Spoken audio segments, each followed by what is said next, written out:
As my good friend Garrett says, hello, World Wide Web. Welcome to another edition of the Legend of the Traveling TARDIS. I'm going to apologize a little bit. We are still running a little bit behind schedule. There were some things that came up just recently. and I'm going to be perfectly honest. The best way you can put this is we're kind of giving the team a break. Dave and I will be here to do the preview part of the show.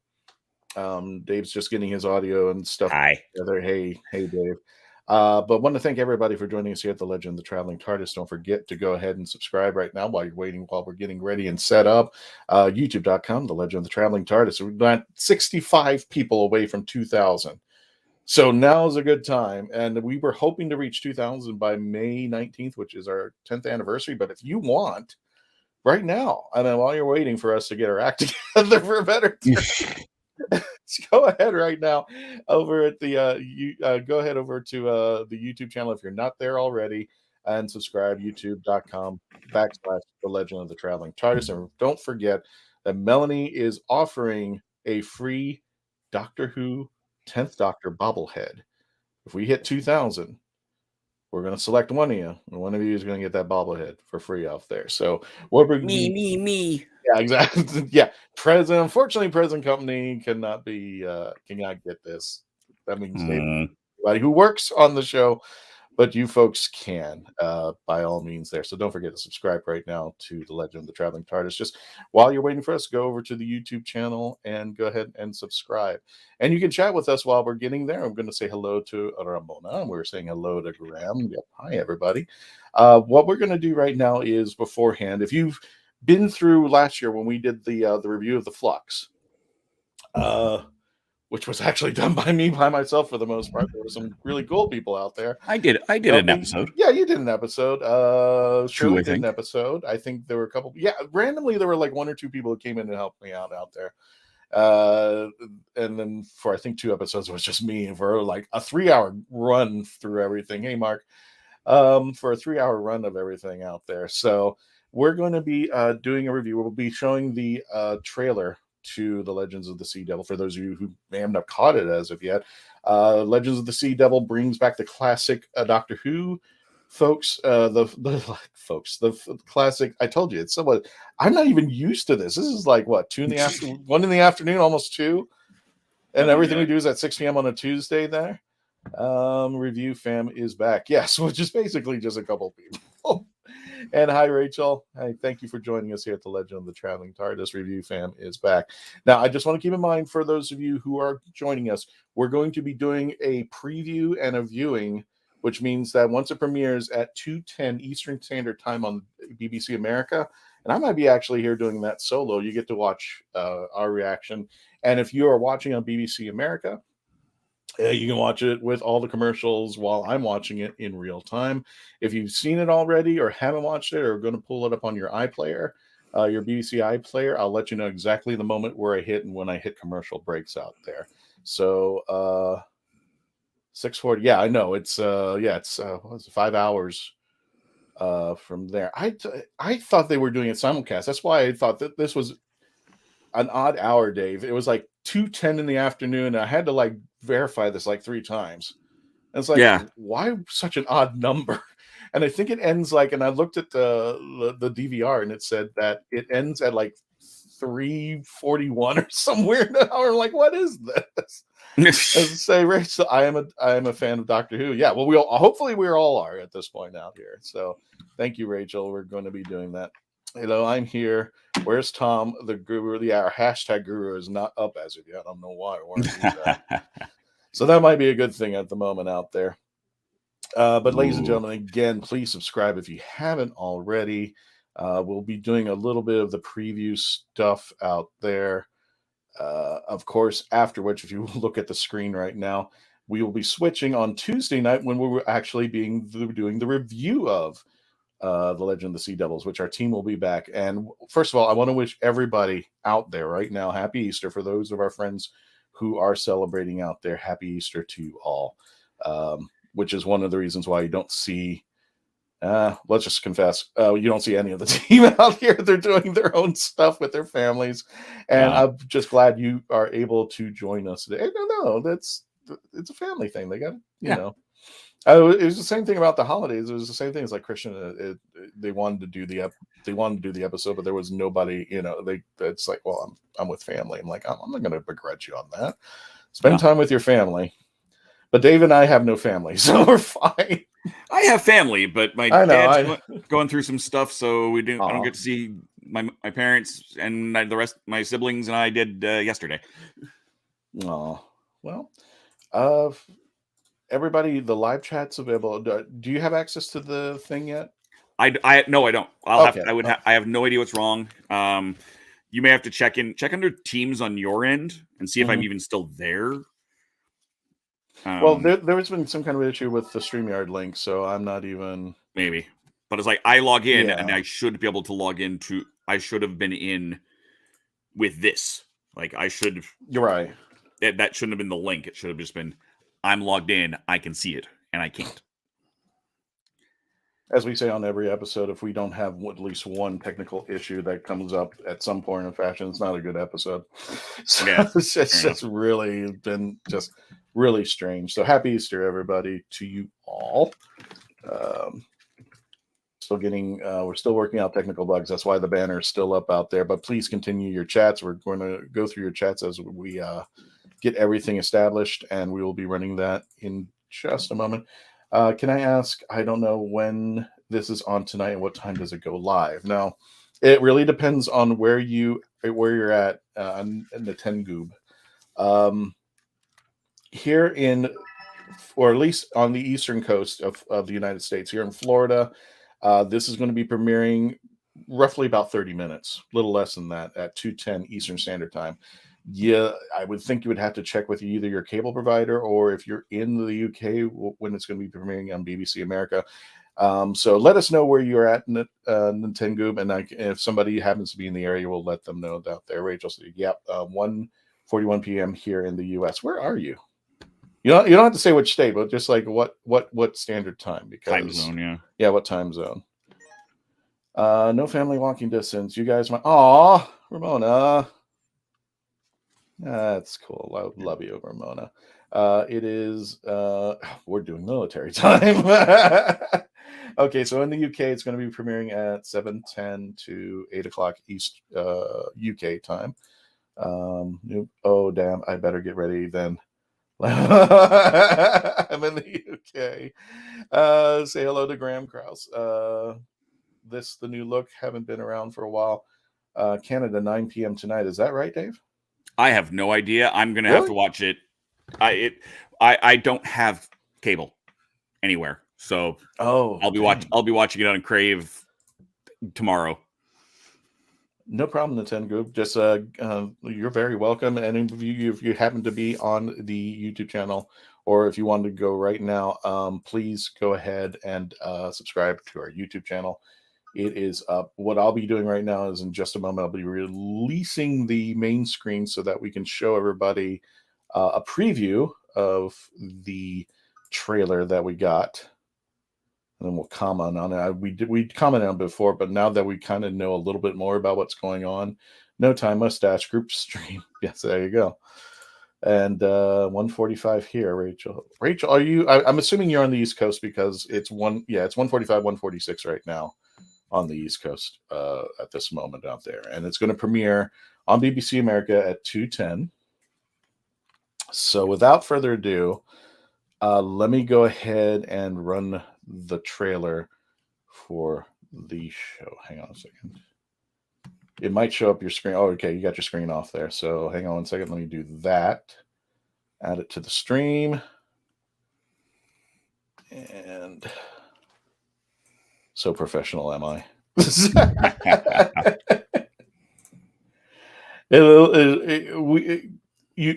This was a last minute. I wouldn't say it was a last minute decision, folks, but Dave has actually convinced me. And at one point, we were going to do a 3-hour run from beginning. We were going to do a preview, review. We were going to do a preview, viewing, and review all at once. And the team, because they weren't going to be here, asked, I said, hey, you know what, can we do the review at our normal time?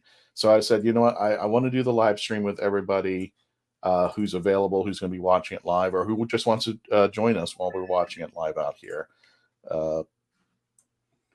to be a part of this. And then we're going to be doing the actual review Tuesday at 6 p.m. Eastern Standard, normal time, on the StreamYard. So hang on one second. Still pulling up some. We're really literally trying to get the technical aspects of things out of the way. It's just been a weird day down there. Garbage. Hey, hail chat. Hail garbage. Thank you for joining us, my friend. Mark Robinson. Happy Easter chocolate day. Yeah, I should not be allowed. For the record, I am not watching this. I understand garbage, and you know what? More power to you. I've actually had people tell me they're actually not going to watch the episode until we review it on Tuesday. I don't know why. It's just like, well, I mean, that's like the reverse spoiler thing. It's that's the reverse spoiler thing. Well, I mean, I got to say the same thing, Dave. It's now the way that things have been going on in the movies, I'm not one of those that I don't care if I get spoiled. I'd rather be spoiled and know that I'm going to watch a good movie than go watch a movie and then be completely disappointed and wasted 90 minutes of my life. Yeah. Is that a wrong aspect of things, or? It depends on what it is. Like I am, to use the vernacular of those kids, I'm a slut for spoilers. I am too. I'm all over like the Marvel channels and getting all the cool stuff. Yeah. But I would love to be able to go into the 14th Doctor and have no idea who it is. Okay. Nintendo says that will never happen. Man, so hype. The only thing that annoys me is that they're doing the parts thing again. So there's going to be really long episode with a bunch of cliffhangers, which makes me on the edge there. Yes, and that is the point 3 hours. Sounds awesome, Mark. Come on, man. No, Mark, we're going to split it up. So we're going to be doing the preview viewing today, and we're going to hold all of our reviews for Tuesday because the team's going to come back and we're going to talk about what's going on and see. I saw the spoilers for Spider-Man. It didn't. Yeah, I did. Well, I mean, there was no way, garbage, that you could not be on social media and not know what was happening in the Spider-Man. Not far. No Way Home. No Way Home. Far From Home. Yeah, Far From Home. Sorry. And that, you know what, garbage, when I found out about the spoiler, it actually enticed me to watch the movie when it comes out there. I haven't had a chance, but I've seen bits of it on like YouTube, like little clips of things and I was like, now I want to see this in its entirety. This is a really good movie. That's the thing, Dave. What do you think about that? Do you think that's a bad ideology? Although I do have to say, when I went in, I went to Spider-Man because of when it came out, it was basically my birthday movie. It came out just before my birthday. Gotcha. So I had waited a couple of days. I didn't even see it like opening night or anything weird like that. And spoiler alert, it's coming out on DVD. I don't think we need a spoiler alert anymore. But when Andrew Garfield finally showed up on screen, people behind me gasped. There were people who didn't know what they were about to walk into. Well, that's the thing. There's people who avoid. I know people who avoid internet, social media, everything because they don't want to know. They want to be pleasantly surprised. For me, I was pleasantly surprised to know. It's one of those things. Oh, did that happen? Now I want to see it on screen. Now this is getting involved. There was, I hadn't even seen a movie in the theater until Ghostbusters Afterlife.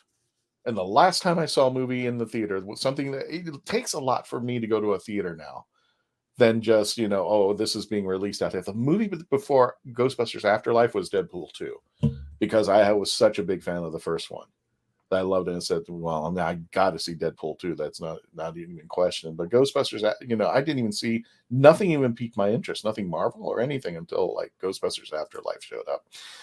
Mark, I'm not sure if you guys are aware that Facebook versus YouTube is always about 3 to 5 seconds delay slower on every show.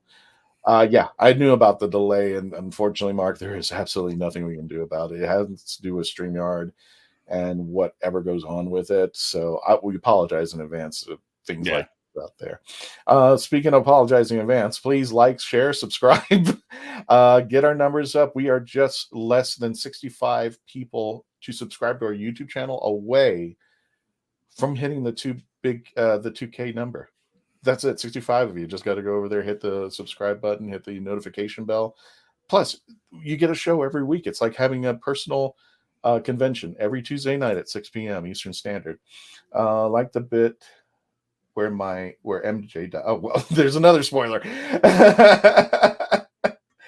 Well, that was for the second. That was for the Andrew Garfield movies. Like the bit where MJ dies. Oh crap! Oh, sorry, who hasn't seen the movie yet? Joke lyrics. Which MJ? Dum dum dum. Okay, I'm gonna go ahead and this up here. Hang on 1 second. Let me go ahead and remove the banner. Are you ready, sir? Yeah. Okay, there we go. Let me go ahead and remove that for a bit there.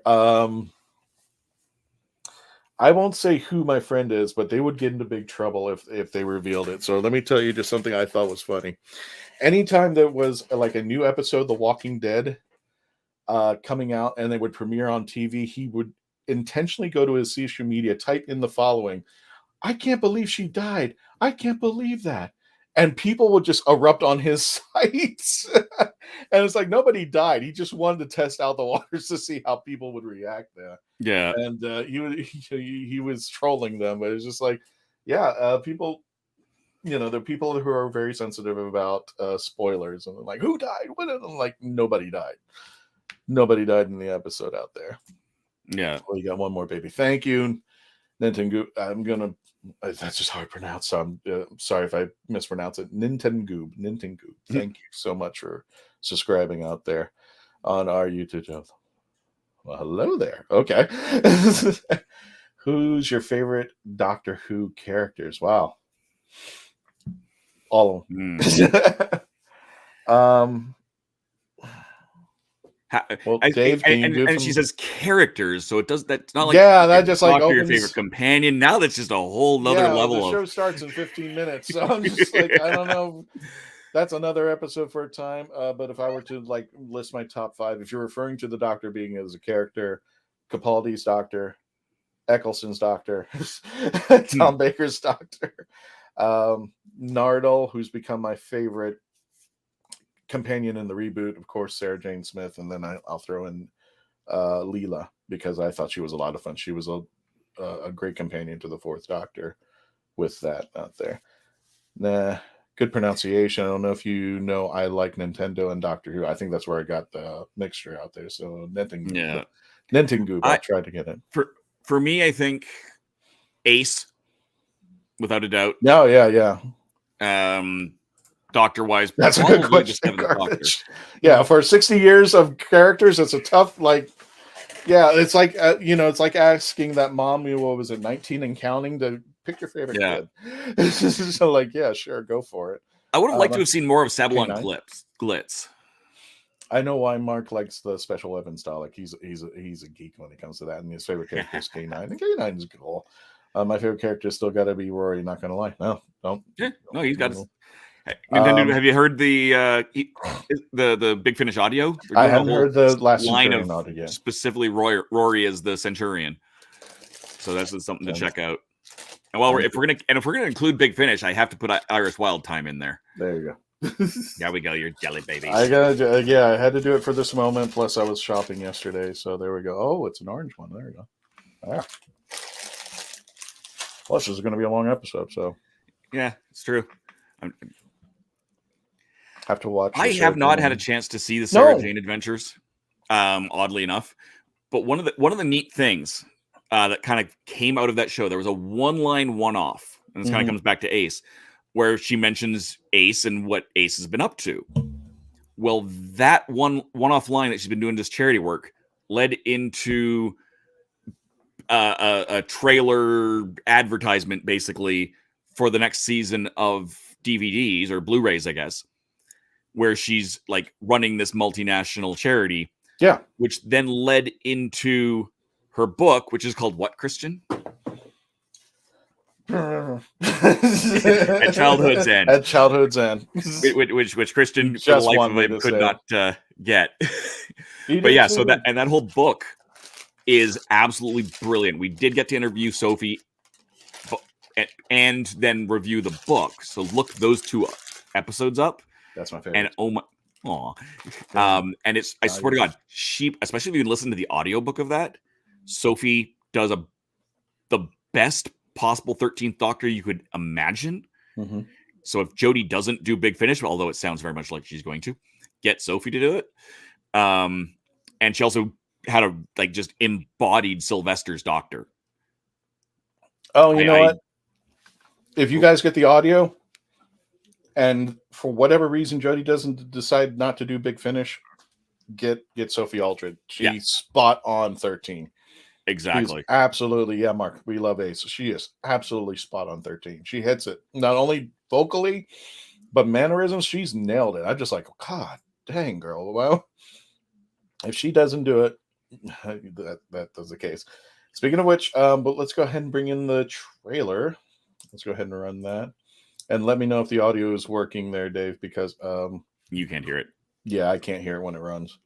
It's on mute. I can see it. There we go.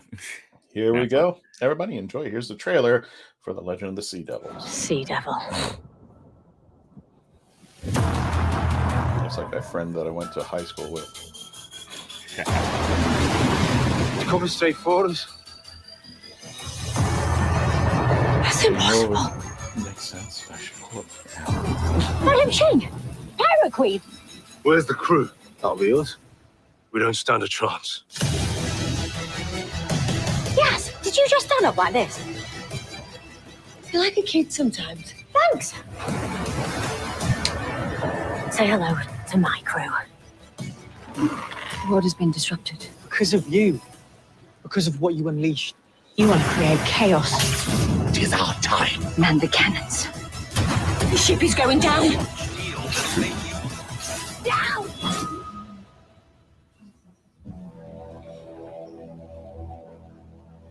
See if I can do her voice.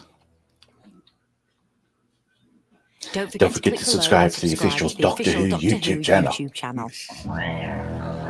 Okay. I'm going to see if I can find the sea shanty video. Go for it. You can bring it up. Oh my God, I can't find BBC America. I'm like, oh, there we go. There is a great article that on cultbox.co.uk that talks about, devgeek.com that talks about the Sea Devils and the Silurians. Mm-hmm. And I've only got a chance I have it up, but I haven't had a chance to read it. A lot of people don't realize that canon-wise, the two are like related species. Right, they're both from the same. Yeah, they're cut. You know what? I'll read this. I had brought this up, and this is coming from TARDIS Wiki, TARDIS.fandom.com. I'll make sure that I put this in the at least in the YouTube channel so that you can check it out for yourselves. But the biology is the Sea Devils were related to the Silurians, though they were genetically divergent enough to create problems for the offsprings of such matings. Like the Silurians, variations existed among the Sea Devils with different subspecies and appearances. So they are the cousins of the Silurians. They would actually make their appearance in an episode called The Sea Devils, who starred John Pertwee and Katie Manning as Joe Grant and the Third Doctor. They would make return visit in the Fifth Doctor episode, The Warriors of the Deep, bringing in the Marca. For whatever reason, I actually have grown to love the Merca. And I'm hoping the Merca does make an appearance here in this episode. And then later on in the reboot, I believe, and somebody, if I want to put this in the chat, somebody want to correct me about this, the Sea Devils make a very minute appearance in the 11th hour when the 11th Doctor is standing in front of the Atraxes, and the Atraxes is scanning them and showing all the enemies. One of them is the Sea Devils. And when 13 is in the Matrix doing her mind-blown thing, and they scan through all of her enemies, one of them's the Sea Devils that populates out there. So they did make a comeback. So a little subliminal stuff going on out there. Yep, you're correct, Mark. T-minus 10 minutes. Dave, I'm just gonna go a little bit right now. I need to get my headset and make sure that that's working. I'll be right back. So see if I can make this. I'm playing with new equipment, so I'm going to see if I can make this thing play or not, and I don't know if it will or will not. So let's switch my camera over to my phone. And not giving me any sound, which is unfortunate. Yeah, they came up with this cool little sea shanty guy to Wellerman. Oh, okay. All about it. And the sound is not coming through. It's just my screen. But I'm sure we can find it somewhere else. But it's a very simple, why do I look like little video posted by the It's Doctor Who page. So yeah, Nathan Evans Wellerman. So we'll see if I can find it somewhere else. There you go. I'll be right back. Hang tight. And it's the Dave Show. Hello, everybody. Welcome to the Dave Show. I don't know what to talk about because I wasn't really planning to be here at all. So we had, who was it? Nintendo. I can't bring up comments. I don't have admin access for some reason. I lost it. Nintendo asks who your favorite series of Doctor Who. Here's season 6 with Matt Smith. That's a loaded question that also comes down to whether or not you want to split your new Who and your old Who. Generally, I do. And even then, I'm better not mixing up my seasons. I think it was 26. The second season with Sylvester McCoy is definitely one of my favorites. Just because I fully acknowledge I'm a complete. I love Ace. I love Sylvester's Doctor. I love Sylvester because he's a wonderful human being. So is Sophie. New wise, not even a full season. The latter half of Capaldi's last season, basically once Clara died, were some of the best Doctor Who episodes in the last 15 years. Capaldi showed that he can do the Doctor very much. The Wellerman got to number 1 in the UK top 40 charts. Mark Robinson, yes, I think it charted here as well. But I don't know anything. Hi, Dave. Is there a grand cash prize? I may have missed something in there. It sounds like a game show. We have done game show stuff. Never have we done a cash prize, but we definitely do all sorts of fun stuff. Remembrance of the Daleks is the best story of Doctor Who from Garbage. It's definitely up there, and I cannot for the life of me remember what the episode name was called, but it was Capaldi and basically just Capaldi. It was him taking the long way around to Gallifrey, and it was just this time loop that he was stuck in, and it really showed off what Capaldi can do. It was basically an hour-long monologue. Not quite, but pretty darn close. But there's just so many good episodes out there. Right now I'm in the middle of working on my 5th Doctor stuff, because I work my way backwards through my classic Doctors, basically because I do them as I'm reviewing. For those who don't know, I review board games and RPGs, but the source books for the RPG. So I'm working on the 5th Doctor, and I'm really enjoying him. Black Orchid was great, but there's a lot of good stuff in here that I was really excited for. I'm just curious about one thing before I forget.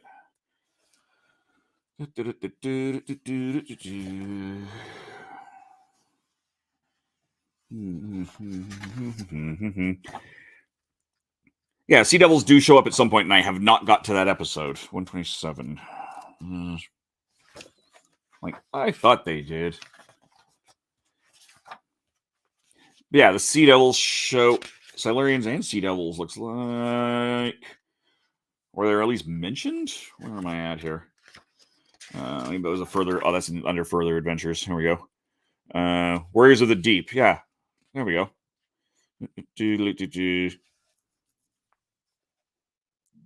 Pre-revived Silurians approach Sea Base 4, small vessel, in order to revive a contingent of Sea Devil warriors and attack the base.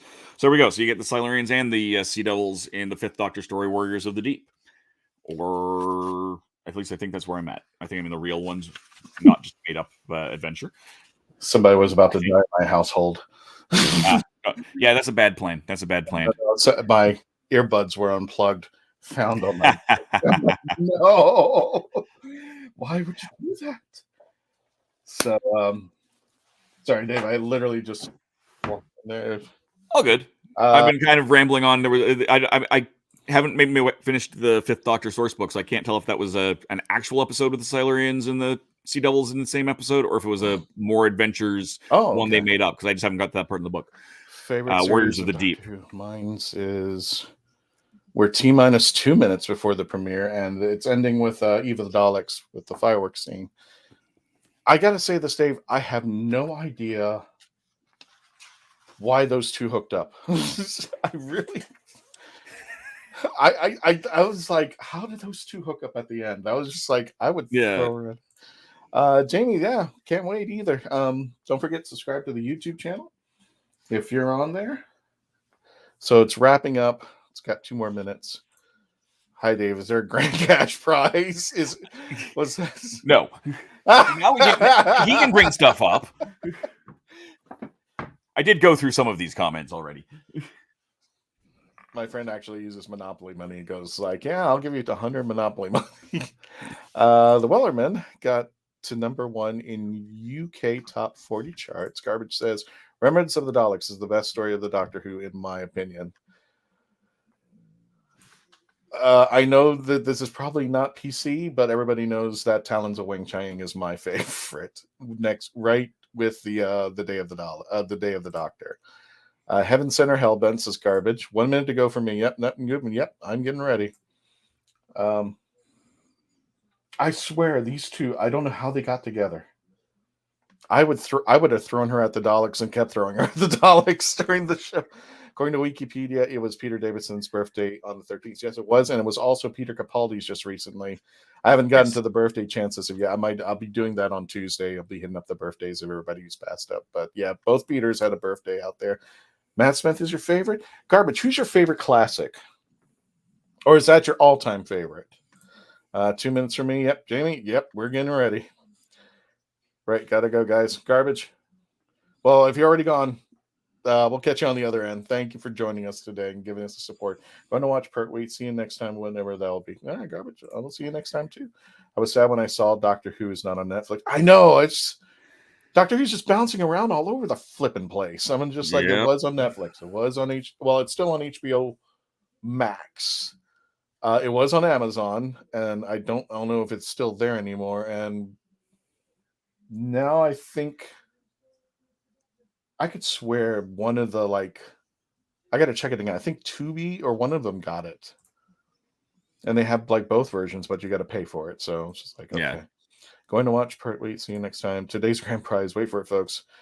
$1 million in Monopoly money. Thank you, Ned and Crew. And we will get to see the episode. So right now it's doing the premiere. So Dave, if you want to stick around, that's fine. If not, I'm going to be watching it.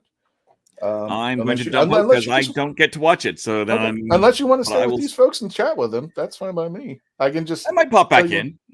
Okay. But I think I will run, and I'm looking forward to seeing it Debbie. Tomorrow. Yep, we are now we are watching Legend of the Sea Devils right now. It started on BBC America. It's about to start now. Thank you, Cyborg T100. Oh, he's saying Dave, VPN iPlayer. Okay. I'll let him know. Thanks, Cyborg. Watching it right now, so hopefully you can see my face the whole time.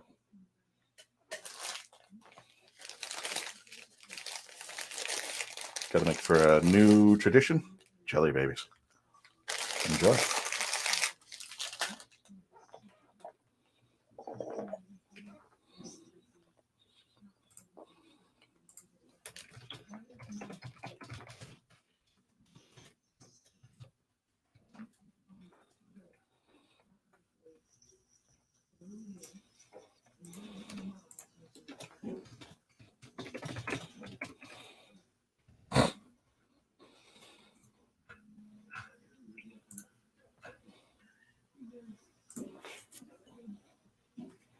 There's the pirate. Oh, hi there.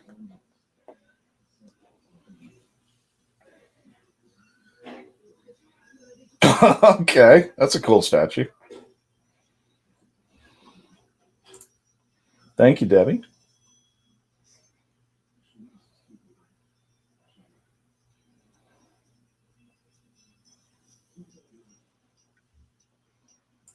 Here we go.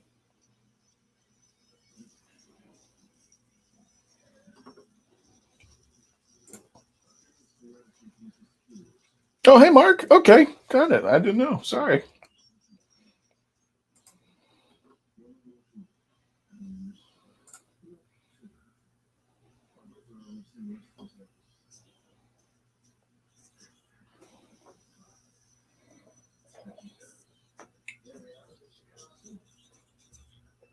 Okay.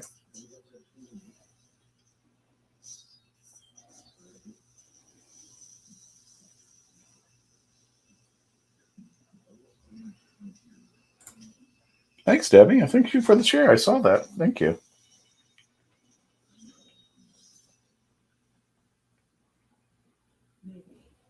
Off to a good start.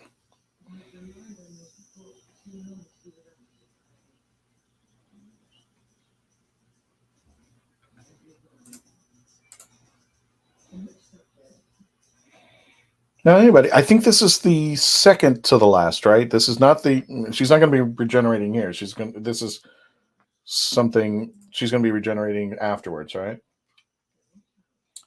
Legend of the Sea Devils, written by Ella Road and Chris Chibnall. And I will confess about this. What? Oh, no, no, no. I'm sorry, Ned and Goop. Keep trying. Keep trying. Second to the last. Okay, cool.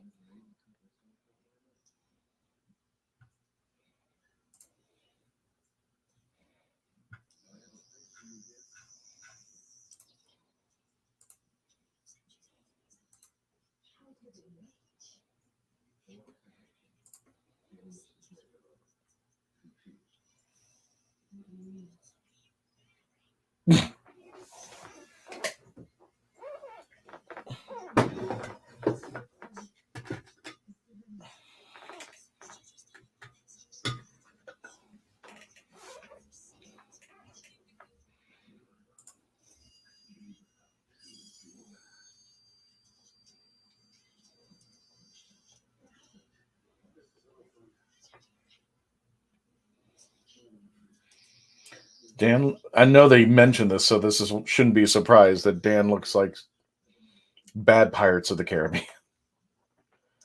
Very bad Pirates of the Caribbean.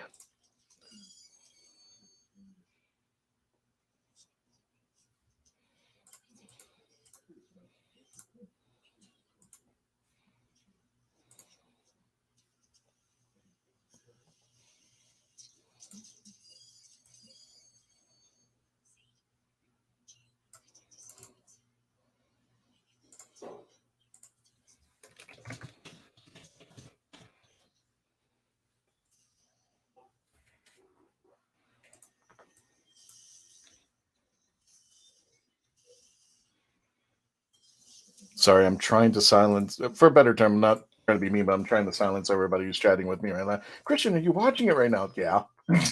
Hopefully you're watching it with me.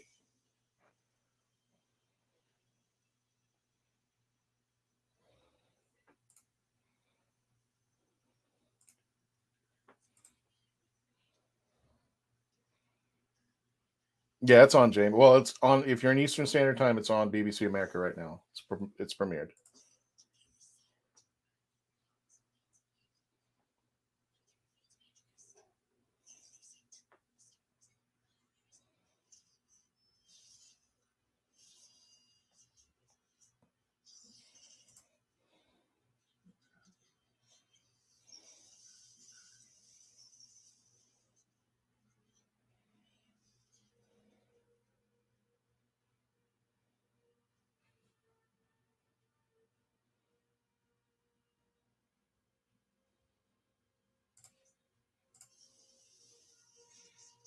It isn't?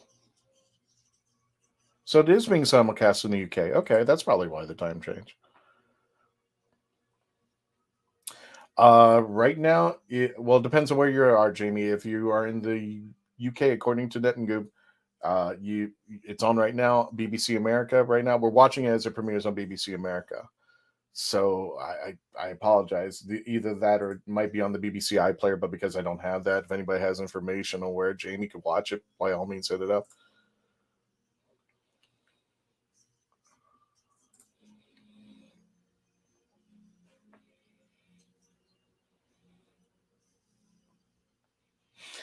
I'll give it that, Mark. Yeah, the CGI is far better than it was before.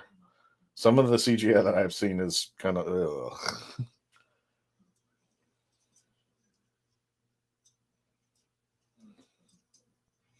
I'll try to move the TV in my head so you're not looking at the side of my head every now and then. See if we can move the camera. There we go. Oh, that didn't help the camera. Ugh.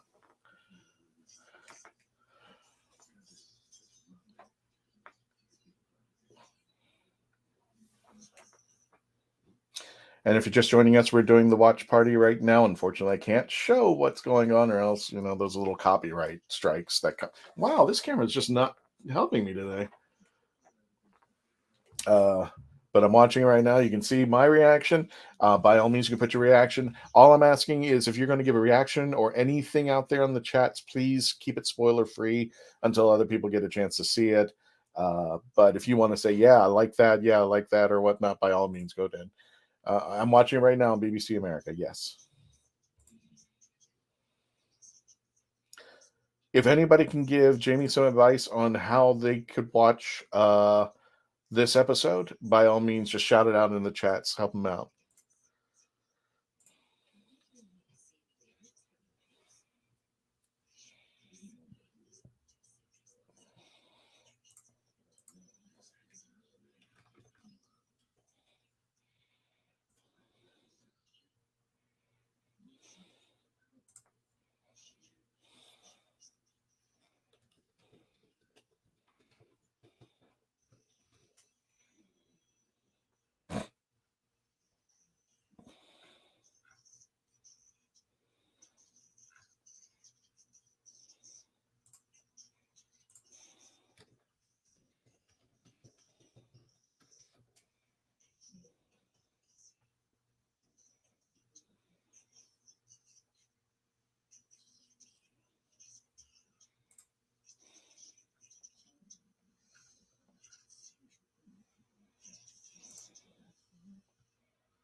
Ooh.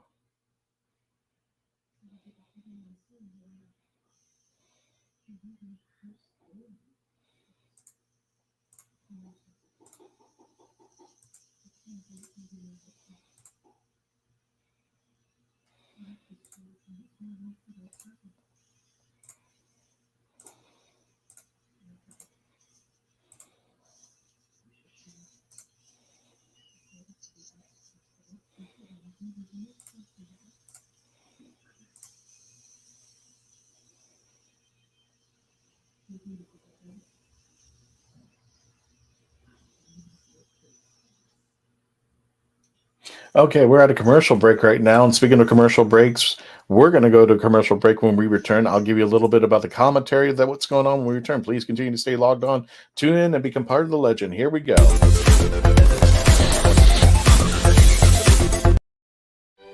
Hi, my name is Jamie Ingle, critically acclaimed author of The Toilet Papers, Places to Go While You Go, a short story collection suited to match your bathroom needs. Only have to go a little? No problem. I've got stories under 1,000 words for you. Far from poopin'? I've got you covered. With stories over 5,000 words to keep you occupied, while your latrine stays occupied. And that's not all. The Toilet Papers is endorsed by the fine folks from Squatty Potty, the stool for better stools. But don't take my word for it. See what Dookie the Squatty Potty Unicorn has to say on YouTube. You won't be disappointed. Well, I've got to go, but you can grab your copy of The Toilet Papers on Amazon in ebook or print, or get an autographed copy from me at therightangle.com.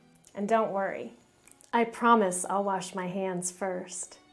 The Toilet Papers. You might just stay in the bathroom longer than you need to. We are a touring acoustic duo crashing kitchens around the country. We go from house to house every Friday night and we create music, we create food, a good time, we stream it live and we do it for free. So now we're just really kind of like trying to develop it and build a community group that people believe in, then they'll help us. So we played from our rehearsal room, we played from the bathroom, thankfully that didn't catch on. I probably played guitar in my room, not for anyone, in front of anyone, nobody heard, for probably about 10 years. And then one Friday night we played from the kitchen. It's the main place people want to be. It's where the food is, it's where the drink is, it's where the best lighting is. You can go to any party and I guarantee you, the kitchen is going to be popping. Our ultimate goal, I think, would be to crash kitchens every Friday all around the world.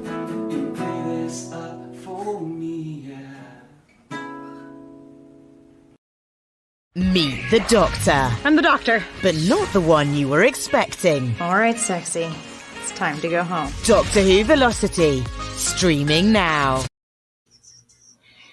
And welcome back to the Legend of the Traveling TARDIS. The commercials are still on BBC America. I ran out of commercials for our segment there, but keep the chats going. What you think so far for those of you watching it? If you, I know Mark is watching on the BBC iPlayer, but if you are watching it on there, I'll try to make this a little spoiler. Something appeared out of the water, and that's where it paused for the commercial break. So I think the commercials are almost over as of yet. Mark,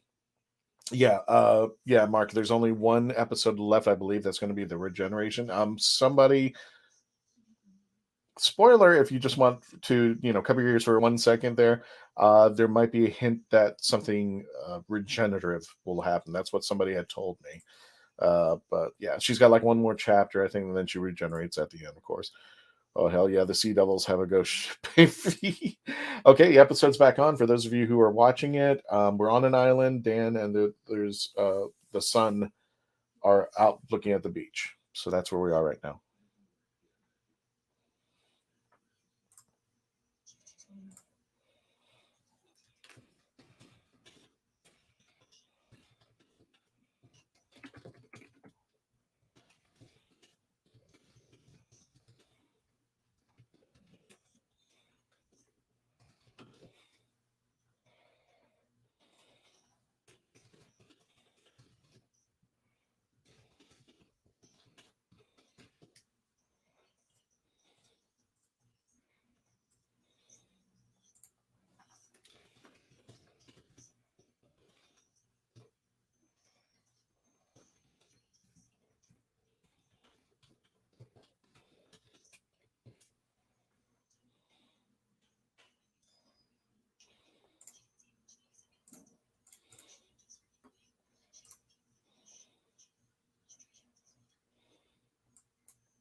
Oh, what Ned and Goop said right here about the ghost ship. If you saw the trailer, you saw the ghost ship, so it's fine.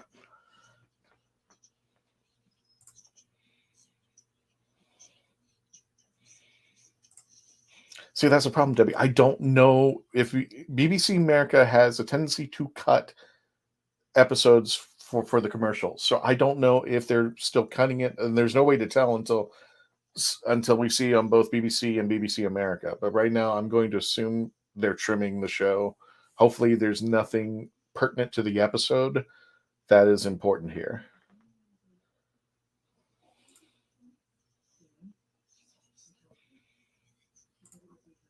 Oh, I'm sorry, Jamie.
It's actually not bad. It's okay. I don't know if this is the episode that I would probably end Jodie on right now.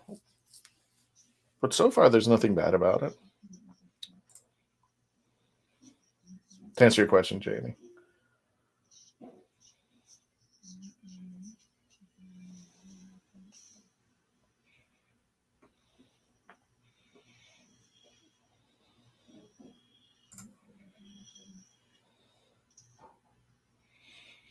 That's a good point. I mean, yeah. I mean, it kind of varies whether you want to be authentic or if you want to. I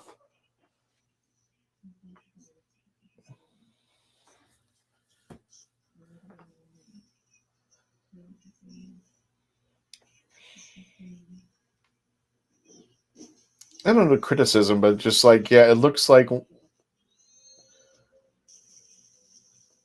Well, it's a kid's show, so I don't know how authentic they want to be, but the colors are a little bright for somebody who's been out to sea for quite some time. So yes, that's true.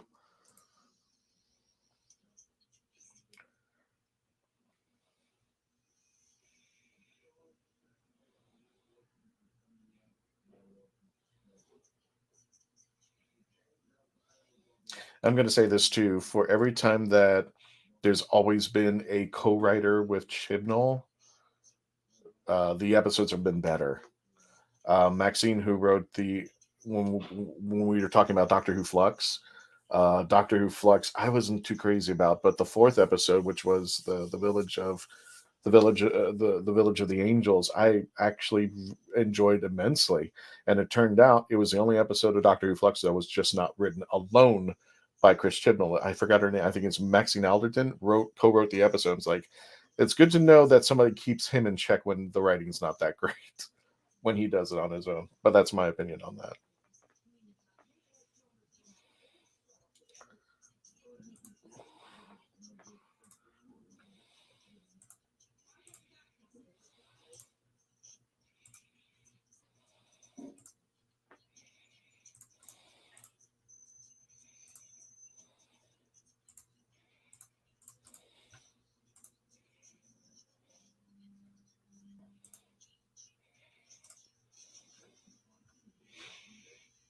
If you're just joining us, welcome. We're watching the premiere of Legends of the Sea Devils, the next to the last episode of Jodie Whittaker's run as the 13th Doctor. And unfortunately, I can't show you because of copyright laws, restrictions, and all that great stuff. But you're more than welcome to join us right now. If you are trying to watch with us right now, just so you can keep up with things, Yaz and the Doctor and the TARDIS together right now.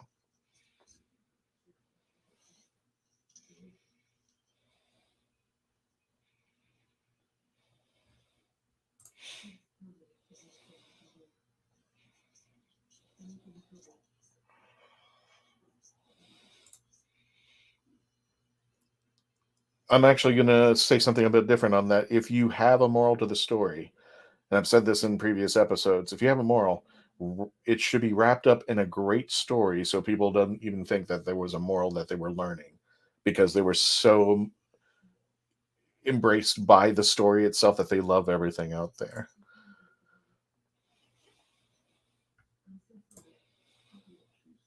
That's my opinion. Hey, Jamie. Welcome back.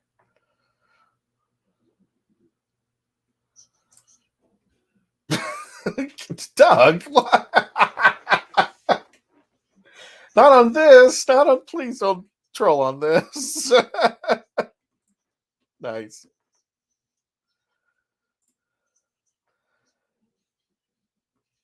No, I can't show the episode, Jamie. Nobody can. In fact, there's a couple of my friends out there who are Doctor Who podcasts.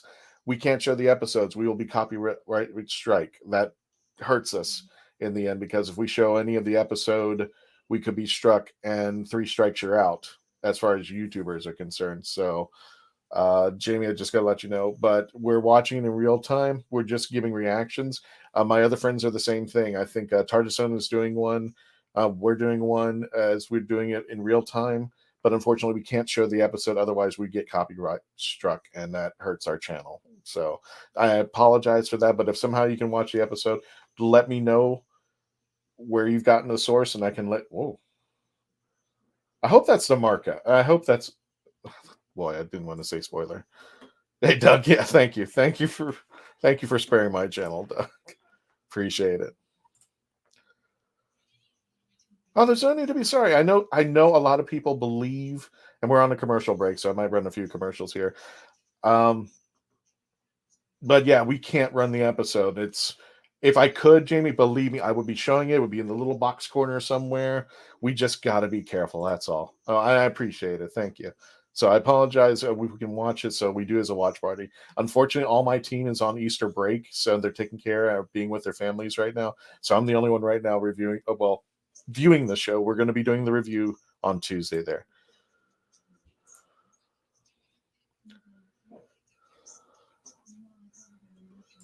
Can you forward links to how you can see it ourselves in real time and chime in on the show?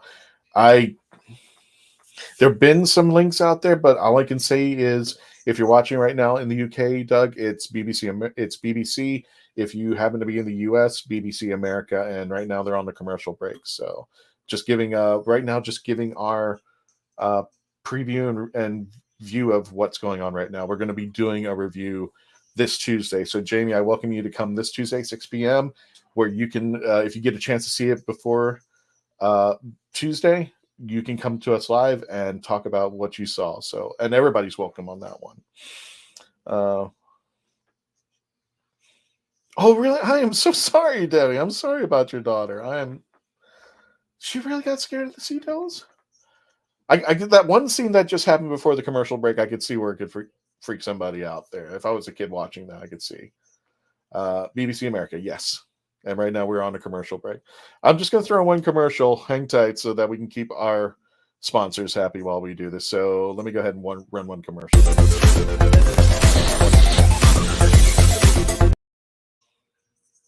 I hadn't picked a commercial yet. Here we go.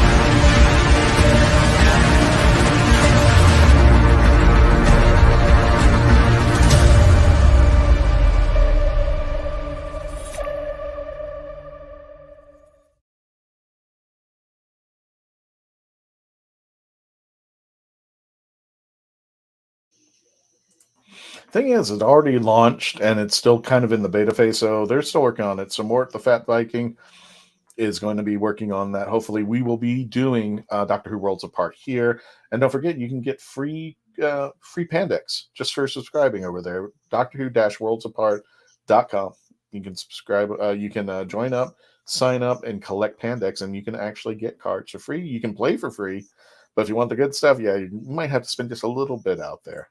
That monster, what I saw there, I think that's the Marca. Spoiler alert, sorry.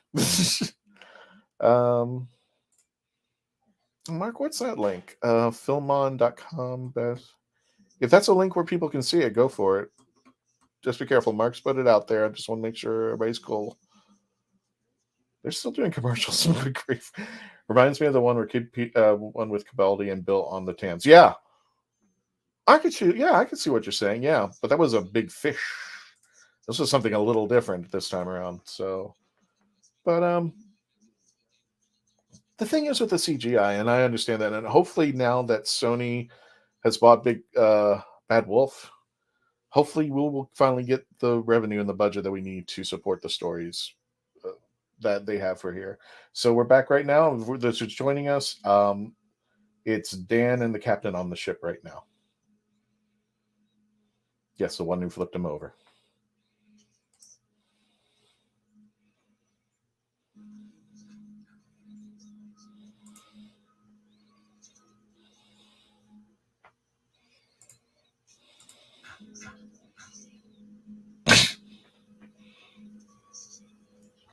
That's a okay line about Dan.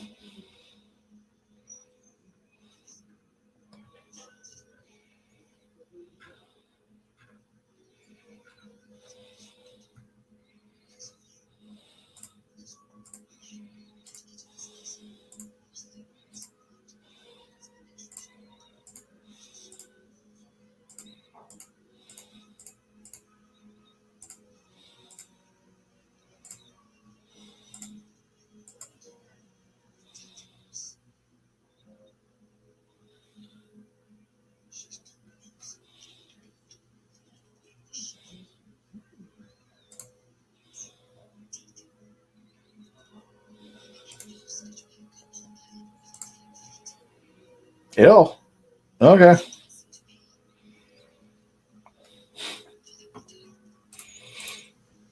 If you're watching this scene, just remind me of that moment in what was it? Robin Hood Men in Tights. Friends, country, Romans. Lend me your ears. And there we go. Yes. Don't forget, you're in the live chat. If you're watching, if you want to comment or see my reaction and things are doing, please. Yes, exactly, Debbie. Lend me your ears. I'm not the only one that caught that.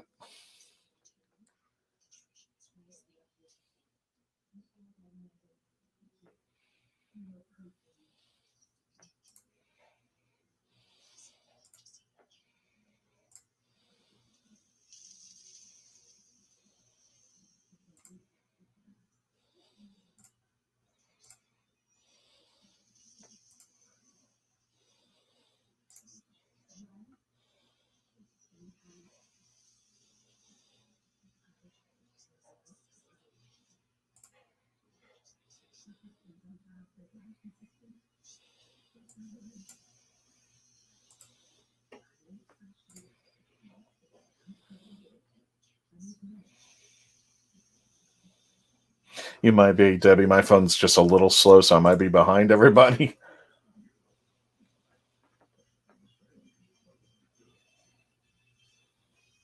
See, the only bad thing about it is the CGI. I understand the CGI. I know the budget, and some of the things that they have to accomplish are just far beyond. But when you can tell, it's just kind of a little fakey. I know that's a strange criticism, but it's okay. I get it, and it still doesn't change much of anything, but could you imagine if they had a budget and they actually pulled this off in real time out at the sea and all that?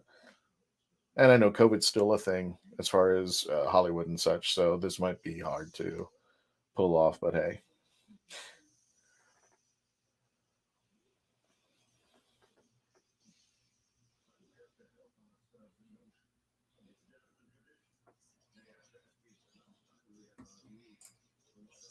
I got it, Net and Goob. Yeah, it's like I said. Correct me if I'm wrong. Anytime that Chibnall has co-written an episode, it is far more better than him writing alone.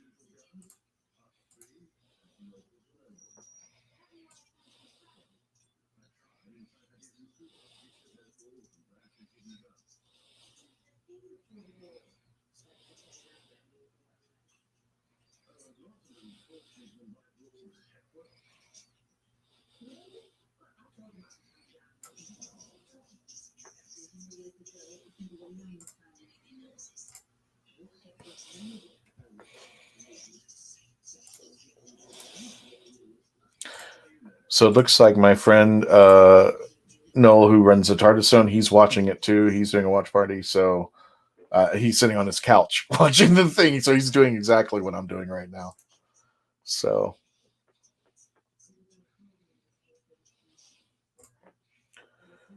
if COVID can be...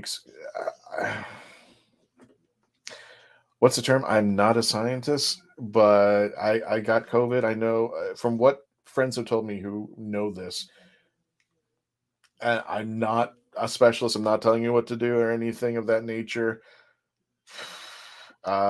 Maybe not. I don't know.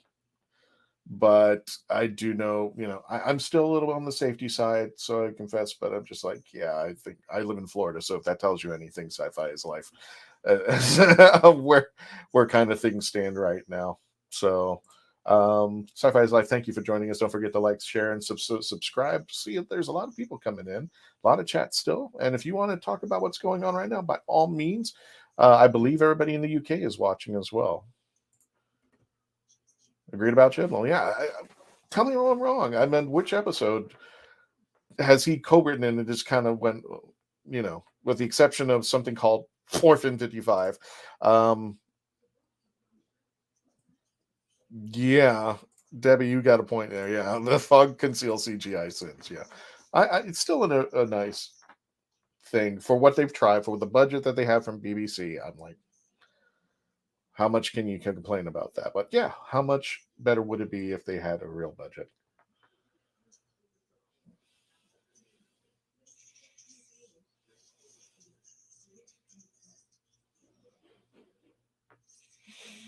We're back to a commercial break, and we're going to go pay some bills over here. When we return, we'll continue our watch party with the Legend of the Sea Devils. Return. Please continue to stay logged on, tuned in, become part of the legend. For our friends who are celebrating, happy Easter to you all. Happy Easter for our friends celebrating out there with your families, that you are safe. And I just love this picture. And also to honor the 13th Doctor, if you want to check out our Facebook page, we actually have an album called No Sir, All 13s, and they are a collection of our friends out there who have cosplayed the 13th Doctor with the Traveling TARDIS. Please check them out. They are gorgeous and they are wonderful, and I'm glad they're just having a good time. So we're just going to go get a commercial break since they're on a commercial break. So for those of you who are not familiar with how this works across the pond, when we return, please continue to stay logged on, tuned in, and we'll continue our viewing of The Legend of the Sea Devils. We'll be back. You have more options than ever before when choosing a film, a television or internet series, a book to curl up with, or even a radio show or podcast. Get to know the people who are creating for you. The Hangin' With Web Show, hosted by award-winning author and journalist G.W. Pomacher, is the internet's fastest-growing web talk show series. The Hangin' With Web Show features professional, yet casual, in-depth interviews with creative arts and entertainment pros. Meet the people behind a digital revolution in creating more quality content than ever before in the history of media. Find The Hangin' With Web Show on YouTube, Facebook, or Twitter, or simply go to www.hanginwithshow.com. That's www.hanginwithshow.com. Oh, brilliant! It's hard to believe that in the 56-year history of the greatest sci-fi television show in the English language, there has never been a fan guide to Doctor Who.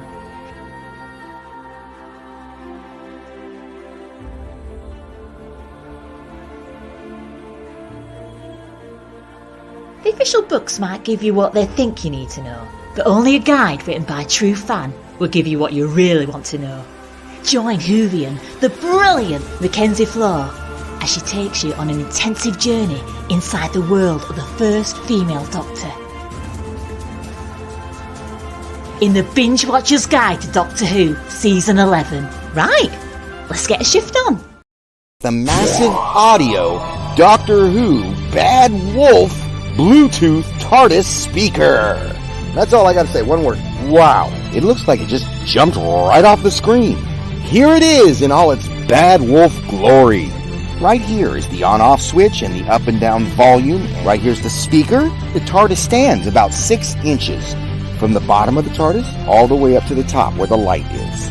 Look at the detail. Wow. Wow, welcome back.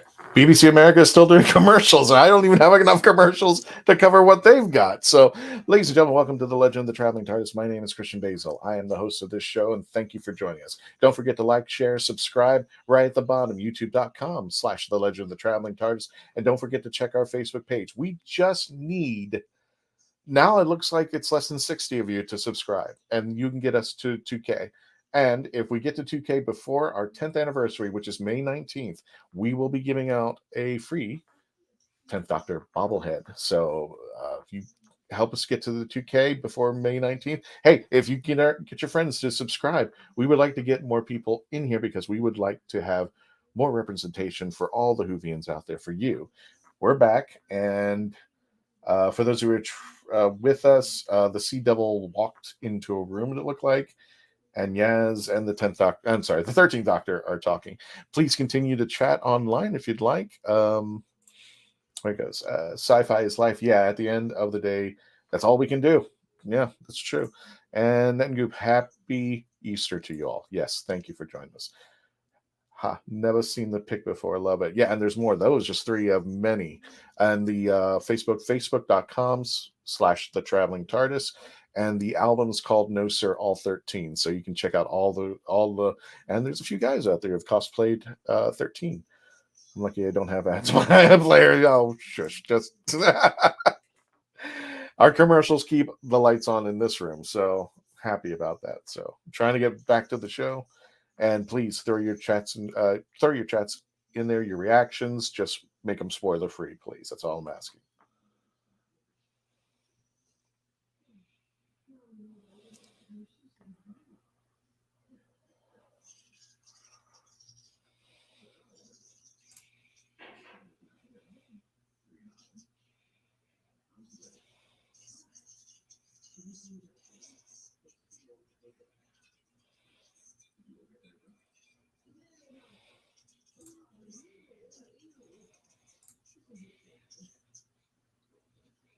I thought that's what you meant then.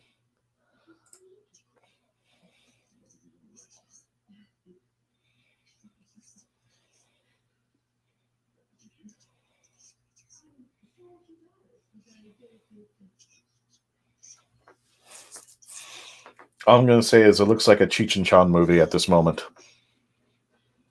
Let's see if anybody, I think I dated myself by saying that, but I hope somebody got the reference.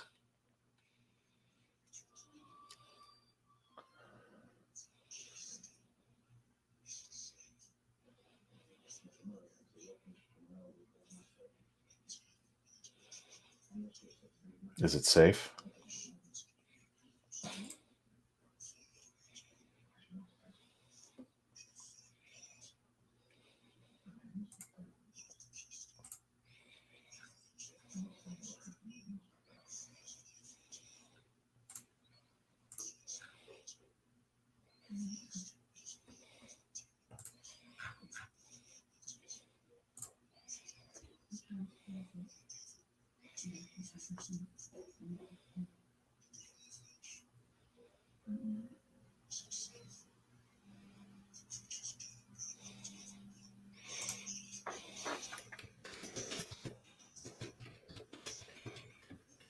Putting in this to the chat to see if anybody knows what I'm talking about, if you've gotten to this point.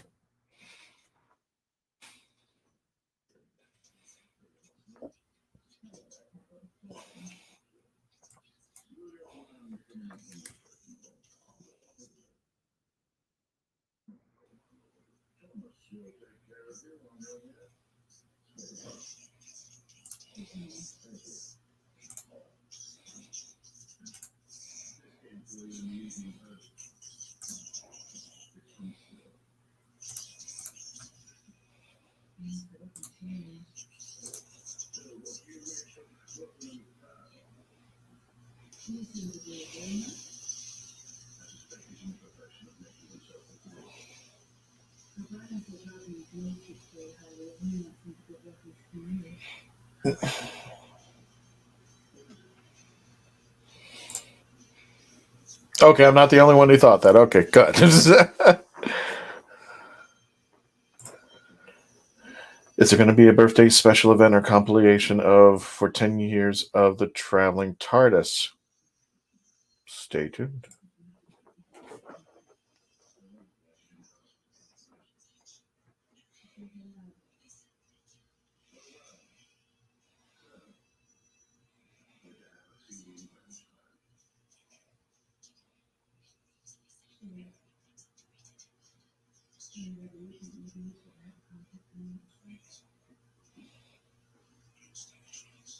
Nice. You can see that line was coming.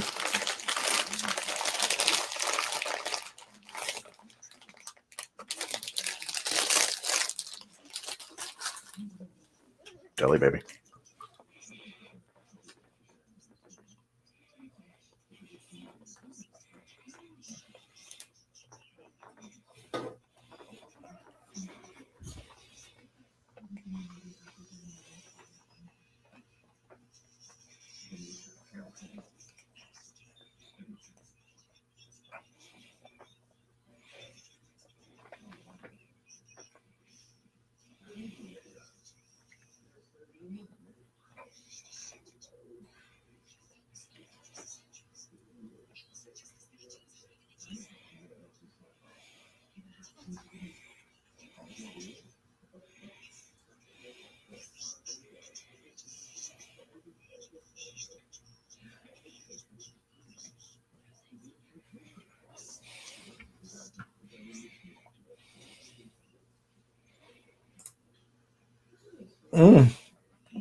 It is. You're right, Ned, and the shoes are about to get real.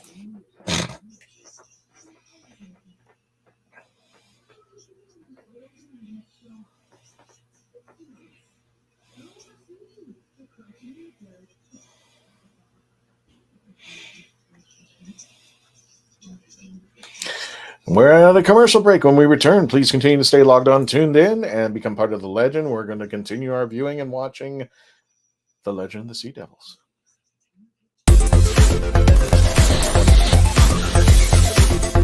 Famous Faces and Funnies in Melbourne, Florida is leading the way in pop culture fun. From comic books and graphic novels to Funko Pops and collector's items, Famous Faces and Funnies has it all. Rick Shea and the professional team at Famous Faces and Funnies are friendly and knowledgeable. Whether you're looking for toys, props, collector treasures, or a new comic book, Famous Faces and Funnies is your one-stop shop. To find Famous Faces and Funnies on Facebook and Twitter, just type at FFF Comics. In the summer of 1953, private investigator Will Lucky Marks was working as the in-house private eye for Arcane Pacific Pictures. Trapped inside the studio with the killer, Lucky must find the killer before time runs out. Lot 28. Own it today. Available iTunes and Amazon.com. This is The Legend of the Traveling TARDIS. Follow us on Facebook, Twitter, and Instagram. Subscribe to us wherever you listen to your favorite podcast. Also catch us on the HWWS Web TV YouTube channel. Subscribe today and become part of the legend. I'm only going to say this. We only have 3 commercials. BBC America is still running a lot more commercials than I am, so there you go. If you're just joining us, welcome to The Legend of the Traveling TARDIS. We are doing our preview and viewing of Legend of the Sea Devils. And on Tuesday, we are going to be reviewing. There you go. There's a switch in letters. We're going to be reviewing the episode. So thank you, everybody. And if you're just joining us, for those of our friends who are out there, happy Easter. Thank you. Don't forget to subscribe. As you can see at the bottom, youtube.com/The Legend of the Traveling TARDIS. We are now, I think we're getting close to less than 60 people away to making our 2K hit. And we appreciate everybody that's coming and helping us out. The episode's back. So here we go again. And for those of you on BBC iPlayer watching us, there wasn't an implosion. Oh, stay tuned for more. Nice. That was it. That was a commercial teaser for the unbelievable. Unreal there. So don't forget, we're doing the live chat, folks. If you want your chats shown up, please go ahead and chat wherever you are. YouTube, on the Facebook page, on our Twitch channel, wherever you're watching us. By all means, I got to get back later. A lot of the acronyms. I'm sorry. I'm gonna see ya. Have a good stream and a good evening. You too, Net and Goob. Thank you for joining us out there. I appreciate it. What? You already finished?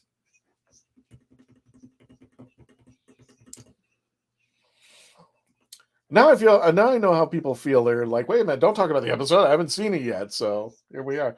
We're still in commercials. There's a face cleaning commercial that has just come up. So good grief. Denton, thank you for joining us. I appreciate that. Whatever you do, please stay safe. Thank you. Preview is pretty cracking. No spoilers. Okay, I got it. So there's going to be a preview for the next episode coming up. I guess that's the 60th anniversary or her final. I can't tell. Is that the 60th anniversary and her final episode, or what do US call when they skim a pebbles across the lake? Just end okay in the UK. Moving back to Facebook. That's fine. Cool. Thank you. Thank you, Mark.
Whatever the Sea Devil has, I need 5 of those. That's all I'm saying. Whatever the Sea Devil's got, I got it. Okay, well, you guys are already finished. I'm still watching this. Oh, no. Okay. I'm not going to say much. Harry, thanks for joining us out here. Don't forget to subscribe to the YouTube channel. Was that the Perry trailer? I'm hoping that's not too much of a spoilery, but I'm watching. She's back. Oh my God. I'm like, why you? Shush.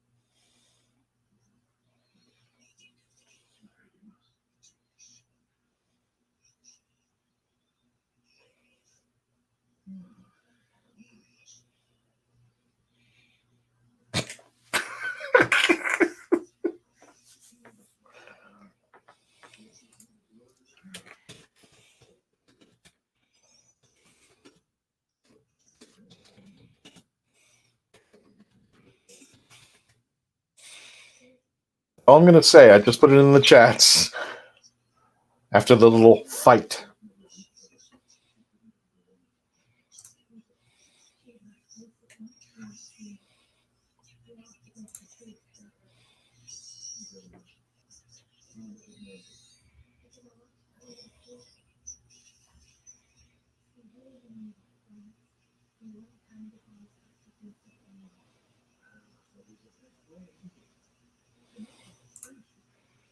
That's all I'm going to say if you're watching. Cobra Kai reference. If you caught it. I could be the only one who caught it. That's fine.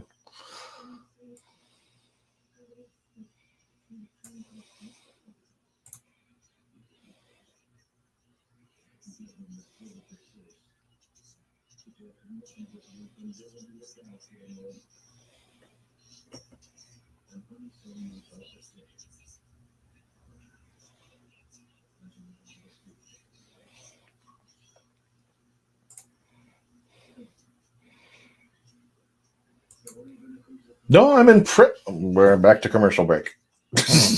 I will spare you commercial break on this one because there's a lot of commercials.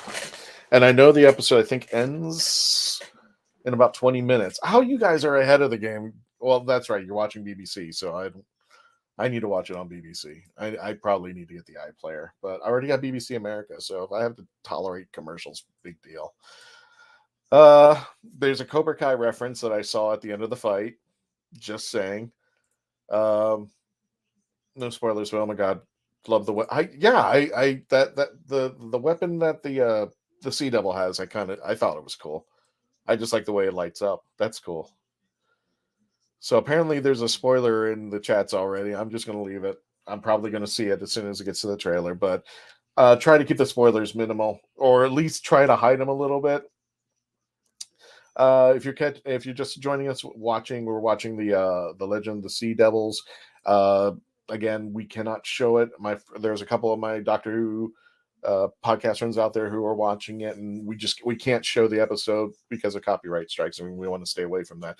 But if you just happen to be watching it in conjunction, we're at a commercial break with BBC America. I can just say that the fight just ended.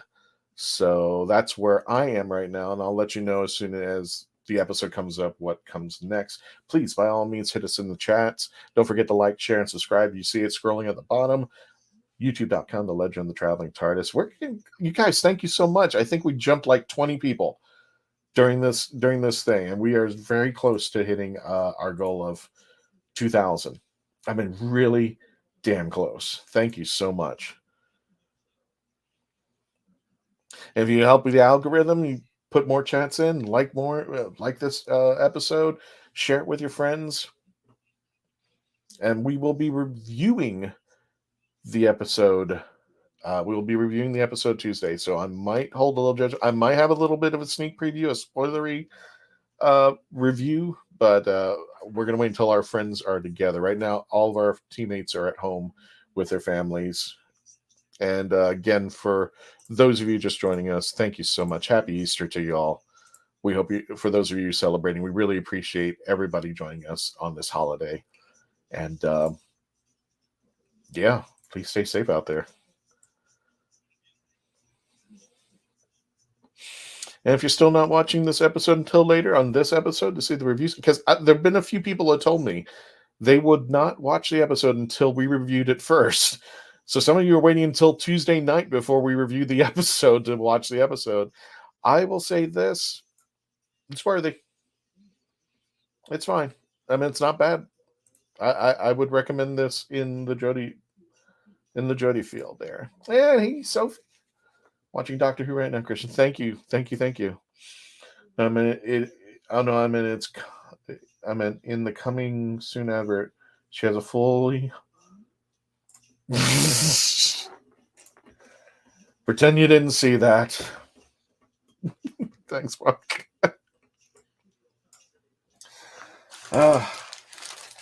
Less stress. Have a jelly baby on me. Oh, we got an orange one. There we go. Oh, these are good.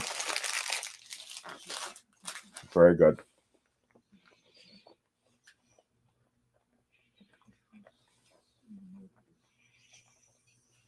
And we're back. And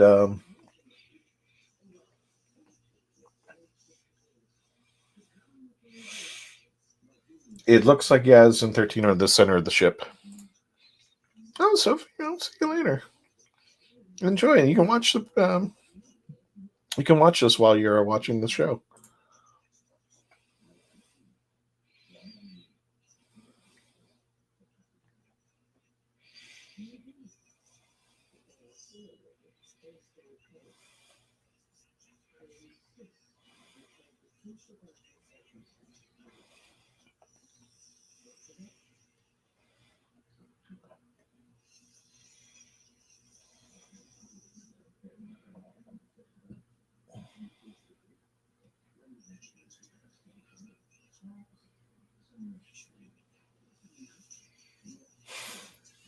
That was a bad joke. Okay. That was a bad joke. I'm sorry.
Well, I can't show the coming trailer, and I don't think I'd want to, just in case, to play it safe. I think what I'll do is later on, Mark, I'll put it in the Facebook page so that people who want to see the trailer for the next episode can. But I won't show it here. Or we may show it on Tuesday when people are doing when we're doing the review. I can. Yeah, I know. I know you can.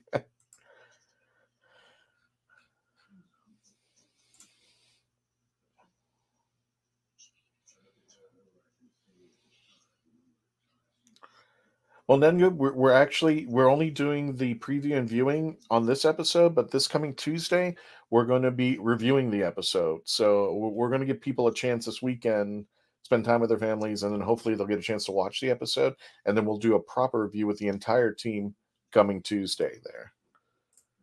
So no idea. If you're talking about our review, that's Tuesday, 6 p.m. Eastern Standard, 3 p.m. Pacific, and 11 p.m. UK time. Then we'll be back on our normal schedule.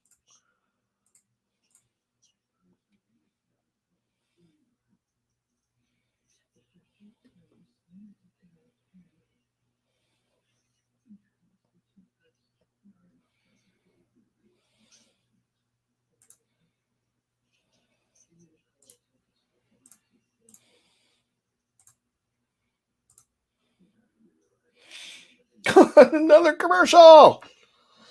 It never ends.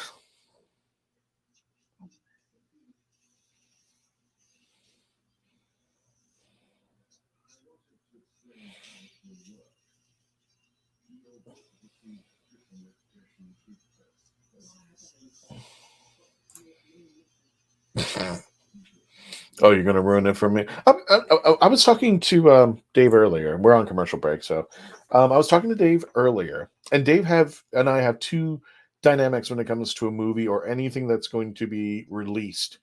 And I told Dave, I said, I don't care about spoilers. Spoiler me. In fact, sometimes I want to know. I'm the exact opposite. I think more than a trailer should entice me to go out and watch what I'm seeing out there. And the reason why is that if you're going to take 90 minutes of my time to watch your product, it better be good. It better be something that I want to sit through. And that's why I like some movies, some episodes of TV shows. I don't mind if you spoil me. That's my take. I know people on the other side of that who are like, no, you shouldn't. They don't want to be spoiled. They want it needs to be Christmas. They don't want to open the present until the day of, and they want to see it for themselves. But not me. I said that's my time, and I was like what was it? I knew what was going to happen in Afterlife because I read the reviews and I saw some of the spoilery things. I said no. Now that I know what happens in the movie, I got to see it for myself, and it didn't actually spoil at all. I knew what was coming, but you don't really know the moment that it happens because I didn't see the actual footage. I just knew what was going to happen, and then when I saw it, even made it better because like I knew what's coming up, and it was a great payoff. The last time I saw a movie in theater beforehand that got me out to a theater was Deadpool 2 because I loved Deadpool 1. I said I can't go wrong with Deadpool 2, and I was right. And I saw the trailer, and it was great, and I didn't need to see any more. I mean, if you want to talk about that, by all means, but it was just Dave is the other hand. It's got to be open on Christmas Day. I got to see it straight up, but it's for me. Spoiler me because I need to know if this is worthy of me coming out and spending time out there, or if I'm going to be disappointed. And then I have friends all over the YouTube channel that I trust as far as what I see on the movie screen. I'm sorry, as far as what I see on their YouTube channels, as opposed to what I might see on the movie screen. They say, you know what, you shouldn't watch it, you shouldn't do this. Or I wait a little bit, I wait until it comes on to like the streaming apps, or wait until it comes on cable, then go out there. That's just me. But I would love to see your takes out there. I see a lot of chats are coming in. Oh my God, I'm back, and holy crap, we're going to need to make it. Yeah, we'll do that on Tuesday there. And any idea? Spoiler alert. Did you catch the guy from the Flux is returning in the trailer? I forgot his name, but the guy who was looking for his wife the whole time. I have not. We haven't gotten even there. The episode's not even done for me yet. Trying to be careful. Thanks, Mark. I saw it. We're watching this. Spoiler alert, so I didn't run it for you. It's a Nengoob, it's okay. I just mentioned this whole time, I don't mind to be spoiled. Morgan Jameson, hi. Please don't forget to subscribe and comment and like.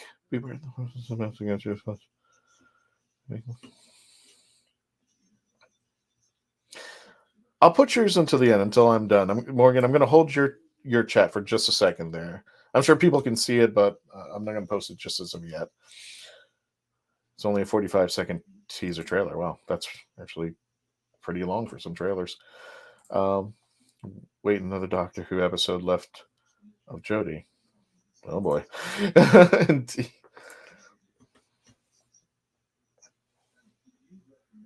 Okay, we're back, and Dan's on a beach on a phone.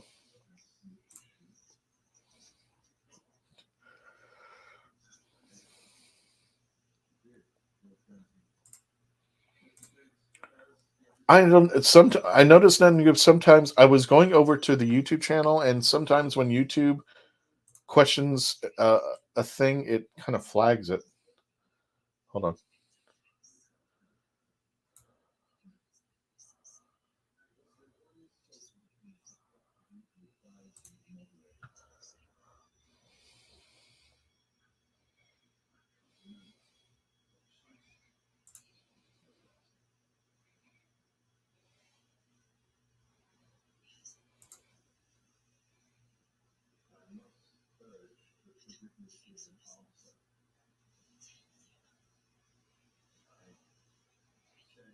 Spoil me away, Ned. It's fine.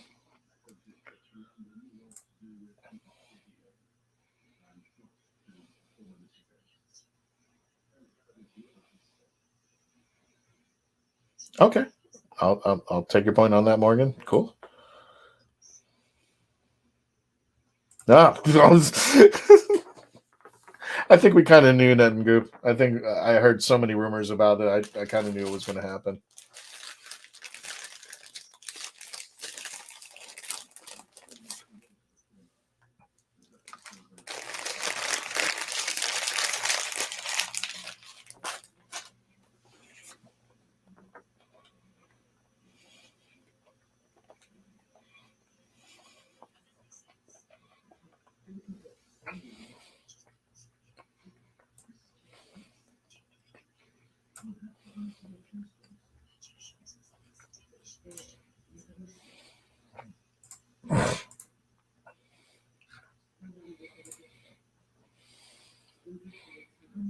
Are you serious? Isn't wait a minute, they don't have them in your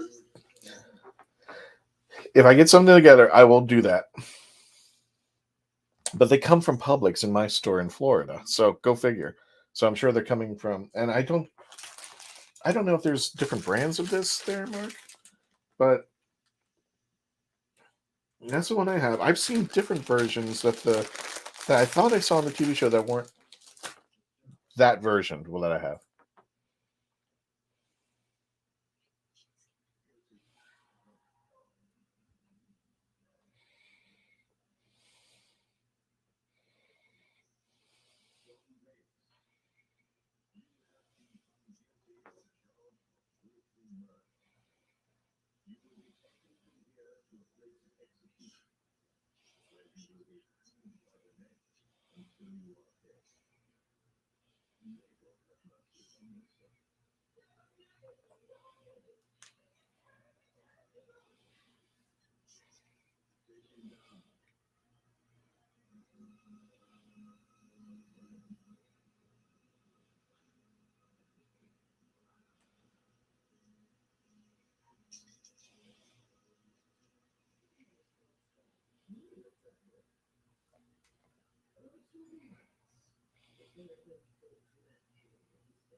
Okay.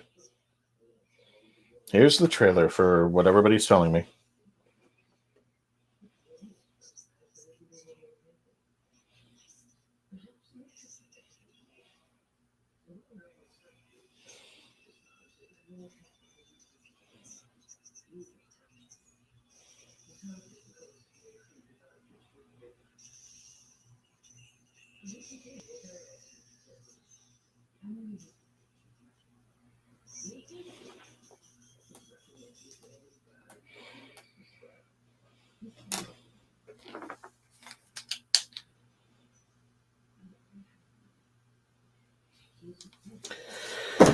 Okay. I just saw the preview trailer. So, for the next episode. All right. I will say this. I do want to talk about what I just saw in the trailer. So, everybody who's ever watched this show before, here it comes. What? Spoilers.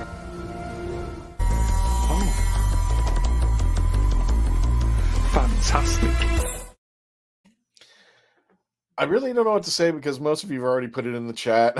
So I can't. All right, then. Thank you so much. There, yeah, the episode's over. I'm going to hold my review until Tuesday where everybody else is going to be reviewing it. But I do... everybody's... There's more spoiler about the trailer than the episode itself. So, okay. Everybody who's still on, I will talk about the trailer that they just showed. But hello, Greg. Thank you. Yeah, did you catch Ace or even Tegan, guys? I'm just like, oh, okay. That's what they did. They did go for the nostalgia. Yes. Oh boy. Finally, spoilers. There you go, Mark. All right, I won't talk about the episode. We'll talk about that on Tuesday, but I do want to talk about the trailer. The trailer,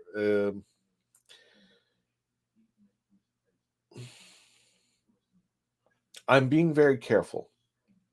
First of all, I want to know who's going to be writing that episode.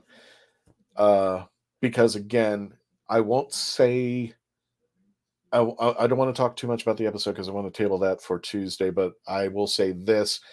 If you know me again, this will probably hint out to what I'm saying. If there's an episode that is not solely written by Chris Chibnall, it's actually a pretty damn decent episode. And this has been falling to Maxine Alderton and anybody who's written with him before. And there've been some stinkers, but like I said, the fourth episode, the Flux, the Village of the Angels, I wasn't too crazy about Flux. I thought it was kind of discombobulated. But then Village of the Angels happens, and I'm like, ooh.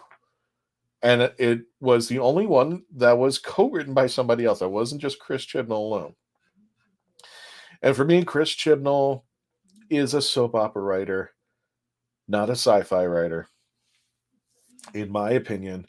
And Broadchurch is a great example of this, and Doctor Who is an example of this too, that for whatever reason, he can't get the soap opera out. He tries to inject it into the sci-fi, and it kind of slows the path down.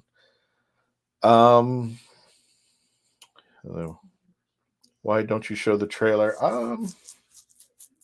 I'll tell you what, Mark. I'm going to show the trailer on Tuesday, right when we do the review, so that people who are probably still watching are catching up. I don't want to throw the trailer in there because it's exciting and everything, and it doesn't really kill what had just happened in the last episode. But I feel I'm going to table that until the Tuesday episode when we can have the team back. We're going to have Kevo and Melanie and Dave and all those guys. Hopefully they've watched it by then. Right now they're with their families. And no, I think oh boy, I apologize if I butcher this. By all means, Iridar. If I got that right, Iridar. Mark, yeah, the trailer, from what I understand, is right now on YouTube. If anybody wants to access it. We must be honest. If RTD brought Ace in, would be class, but Chibnall is bringing her on. So I don't know. I don't know when the Chibnall ends and the RTD starts. This might be RTD going, "Hey Chibnall, I'm going to do something for upcoming episodes for the 14th Doctor." You know, what I loved about what RTD did, and especially with the Sarah Jane Adventures, because Ace was supposed to be the next companion after Joe Grant that was supposed to arrive at the Sarah Jane Adventures. When we interviewed Sophie Aldred, I think it was last year, she had mentioned that she was going to be the next companion. Unfortunately, Liz Sladen passed. By the way, today, I don't have his picture up here, but it's on the Traveling TARDIS Facebook page. Happy birthday, Brian Miller, who is the husband of Elizabeth Sladen and the father of Sadie Miller, who we actually had on the show. And unfortunately, I'd come down with COVID, but we had Benji Clifford, who is sound engineer for Big Finish, and he actually got to host the show while I sat in the corner with COVID. And at that time, I didn't even know I had COVID at the time. So it was a fun little interview, but I was out completely. I was coughing, and you could tell there was something wrong down there. Morgan continues. I'm sorry, I'm jumping around the chats because I know people are coming in. Talking about the trailer that just happened. Beware of the forces that mass against you, flashes, Cybermen, and Daleks, and their master. If they make the Daleks yield to the master, I will never watch again. The thing is, Morgan, the Timeless Children. If I were to take out, let's just, for example, if I took out the part about the Doctor being the Templar, if I just extracted that and made this a sole episode, it was not that good because he had the Cyber Time Lords and did absolutely nothing when they just stood around. He shot one, it regenerated, it came back, and after that, they were just useless. They were just sitting there. So, I mean, he made the Time Lords into Cybermen and then made them his pets, and then that was the end of it. And by the way, isn't the universe blown up? How are we still roaming around the universe with a blown up universe? this is why Chibnall cannot write sci-fi. It is so discombobulated. It is so just completely so bad. Yeah, I saw that, and I'm trying to stay. You know what? I'll throw, since I already put the spoiler alert in. Spoiler, by the way, did you catch the guy from the Flux is returning in the trailer? I forgot his name, but the guy who was looking for his wife the whole time. You were talking about earlier. I'm sorry, I'm jumping around. So if you see some duplicate comments, my bad. Is this place again? As most of our messages coming up, yeah, they are. I don't know why. Then for some reason, if you type in certain words or something, YouTube kind of goes, nope, I'm going to put that on hold. And I actually have to go to YouTube, remove it, and say, yeah, post that. It's okay. And a couple times it happened. I don't know why.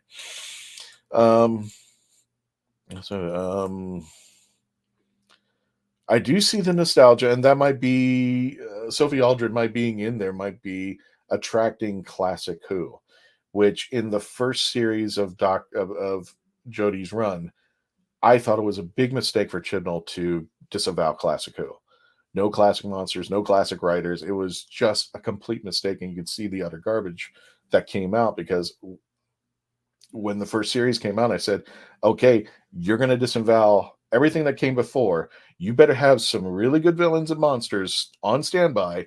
And what would you get? We got Krasko, the space racist. We got the guy from, I can't even remember his name, the kid from Kerblam. And I thought the Kerblam people were going to be the bad guys, but it turned out to be this kid. It was god awful, the villains that we had, and it just was so crap. Spoiler: Master returns. I know he wasn't dead. No, I'm sure he was putting him in it. And that's another thing that in Gloop, one of my criticisms of Chibnall and just the past eras that came up, there's more than 3 Time Lords on Gallifrey. Please utilize them. The Monk, the Ronnie, Romana, Chancellor Fate. Where are all these people? Drax, where are all they? They just don't even show up anymore. And I'm sure it would be nice to know what they did after the Time War. Morgan, I never thought of that teaser. Uno, we already had the Master in charge of the Cybermen a couple of years ago. If they do the Daleks dirty like that, yeah, this is just, there's memory holes, and then there's there's fan service, which I always thought everybody mentions the word fan service in the social media as being a bad term, and it's just like, isn't that the whole point of your job as a showrunner, is to service the fans, make them happy? Now the memory berries, that's what I was saying. If you bring in the memory berries, you better have a good reason. And during the Flux, when they brought back Kate Stewart for that short amount of time, it made absolutely no sense. Now maybe she'll be returning back, but it just felt very weird that they had the version of Hydra in Unit and did nothing with it. There were so many things that they just did nothing with it. It's just awful. And I'm sorry, I'm catching up to your chats right now because there are just tons of them running in there. I like the red one, but need to bite the heads off. Okay. Is that how it works, Spark? Okay. It sounds sadistic. Actually, look up the history of jelly babies. That's kind of interesting, but here we go. Yeah, no. The yellow one. Okay. That's good. My greens are still the favorite. I pass it. Sorry, I had a jelly baby in my mouth. I couldn't even talk. I gotta go. Oh yeah, that's right. Netangoob, please subscribe, and thank you for joining us out there. Finally, spoilers. Netangoob, watch older episodes. Why don't you show the trailer? Again, we'll do it on Tuesday.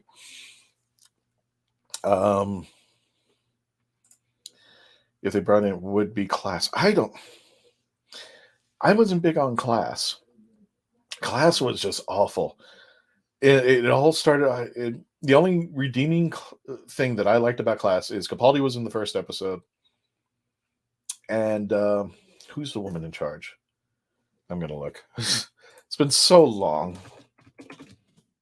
And I think we actually did an episode about Class, and we were just, in general, just not happy. They just didn't. Catherine Keeley, which I actually did this day when I was mentioning, when I was thinking about getting possibly for the 13th Doctor, possibly female. I thought Catherine Kelly would have been, and if you're not familiar with her, she was Quill in Class. I said, you know what? They were always pulling out the old classic actors, like they did with Capaldi, like they did with Colin Baker. Why not Quill being the 13th Doctor? And I thought she would have made a far superior, better 13 than Jodie did. I like Jodie's okay. It's she just never built up on me. Mark is very accessible. Mary Jonas, hi there. Thank you. Don't forget to subscribe and hit the notification bell. Chris even said Jodie's last episode was his last one. Yeah. And I haven't read the stories and the articles yet. I know our fellow other Doctor Who podcasts have been reading it, but there's been one where he says that he's done with Doctor Who, he's never coming back, which is kind of an odd bird because RTD kind of said the same thing.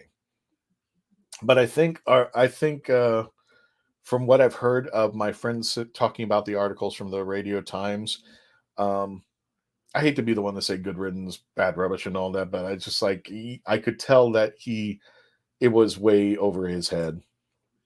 He is a soap opera writer. He is not a sci-fi writer. And he tried to cram that soap opera style feel into Doctor Who, and it just doesn't work. You can to a certain extent, but it just doesn't play.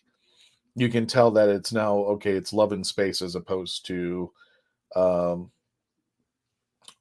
we're seeing right now. And I think with the Rose story, we were just kind of skirting it a little bit. Little spoiler on this, as far as my review, we did get into, I guess, what do they call it now? The Thasmin or whatever they're calling it right now these days. There was a skirting into it.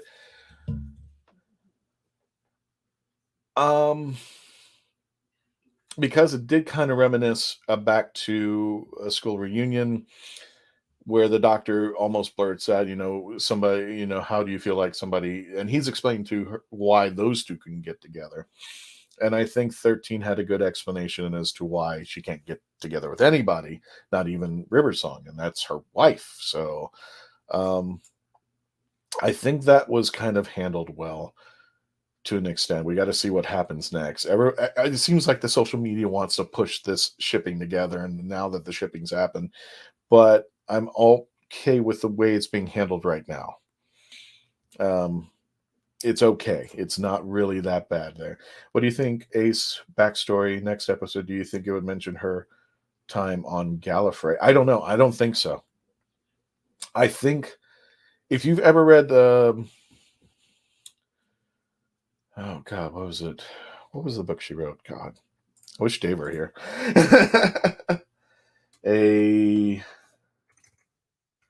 At Childhood's End.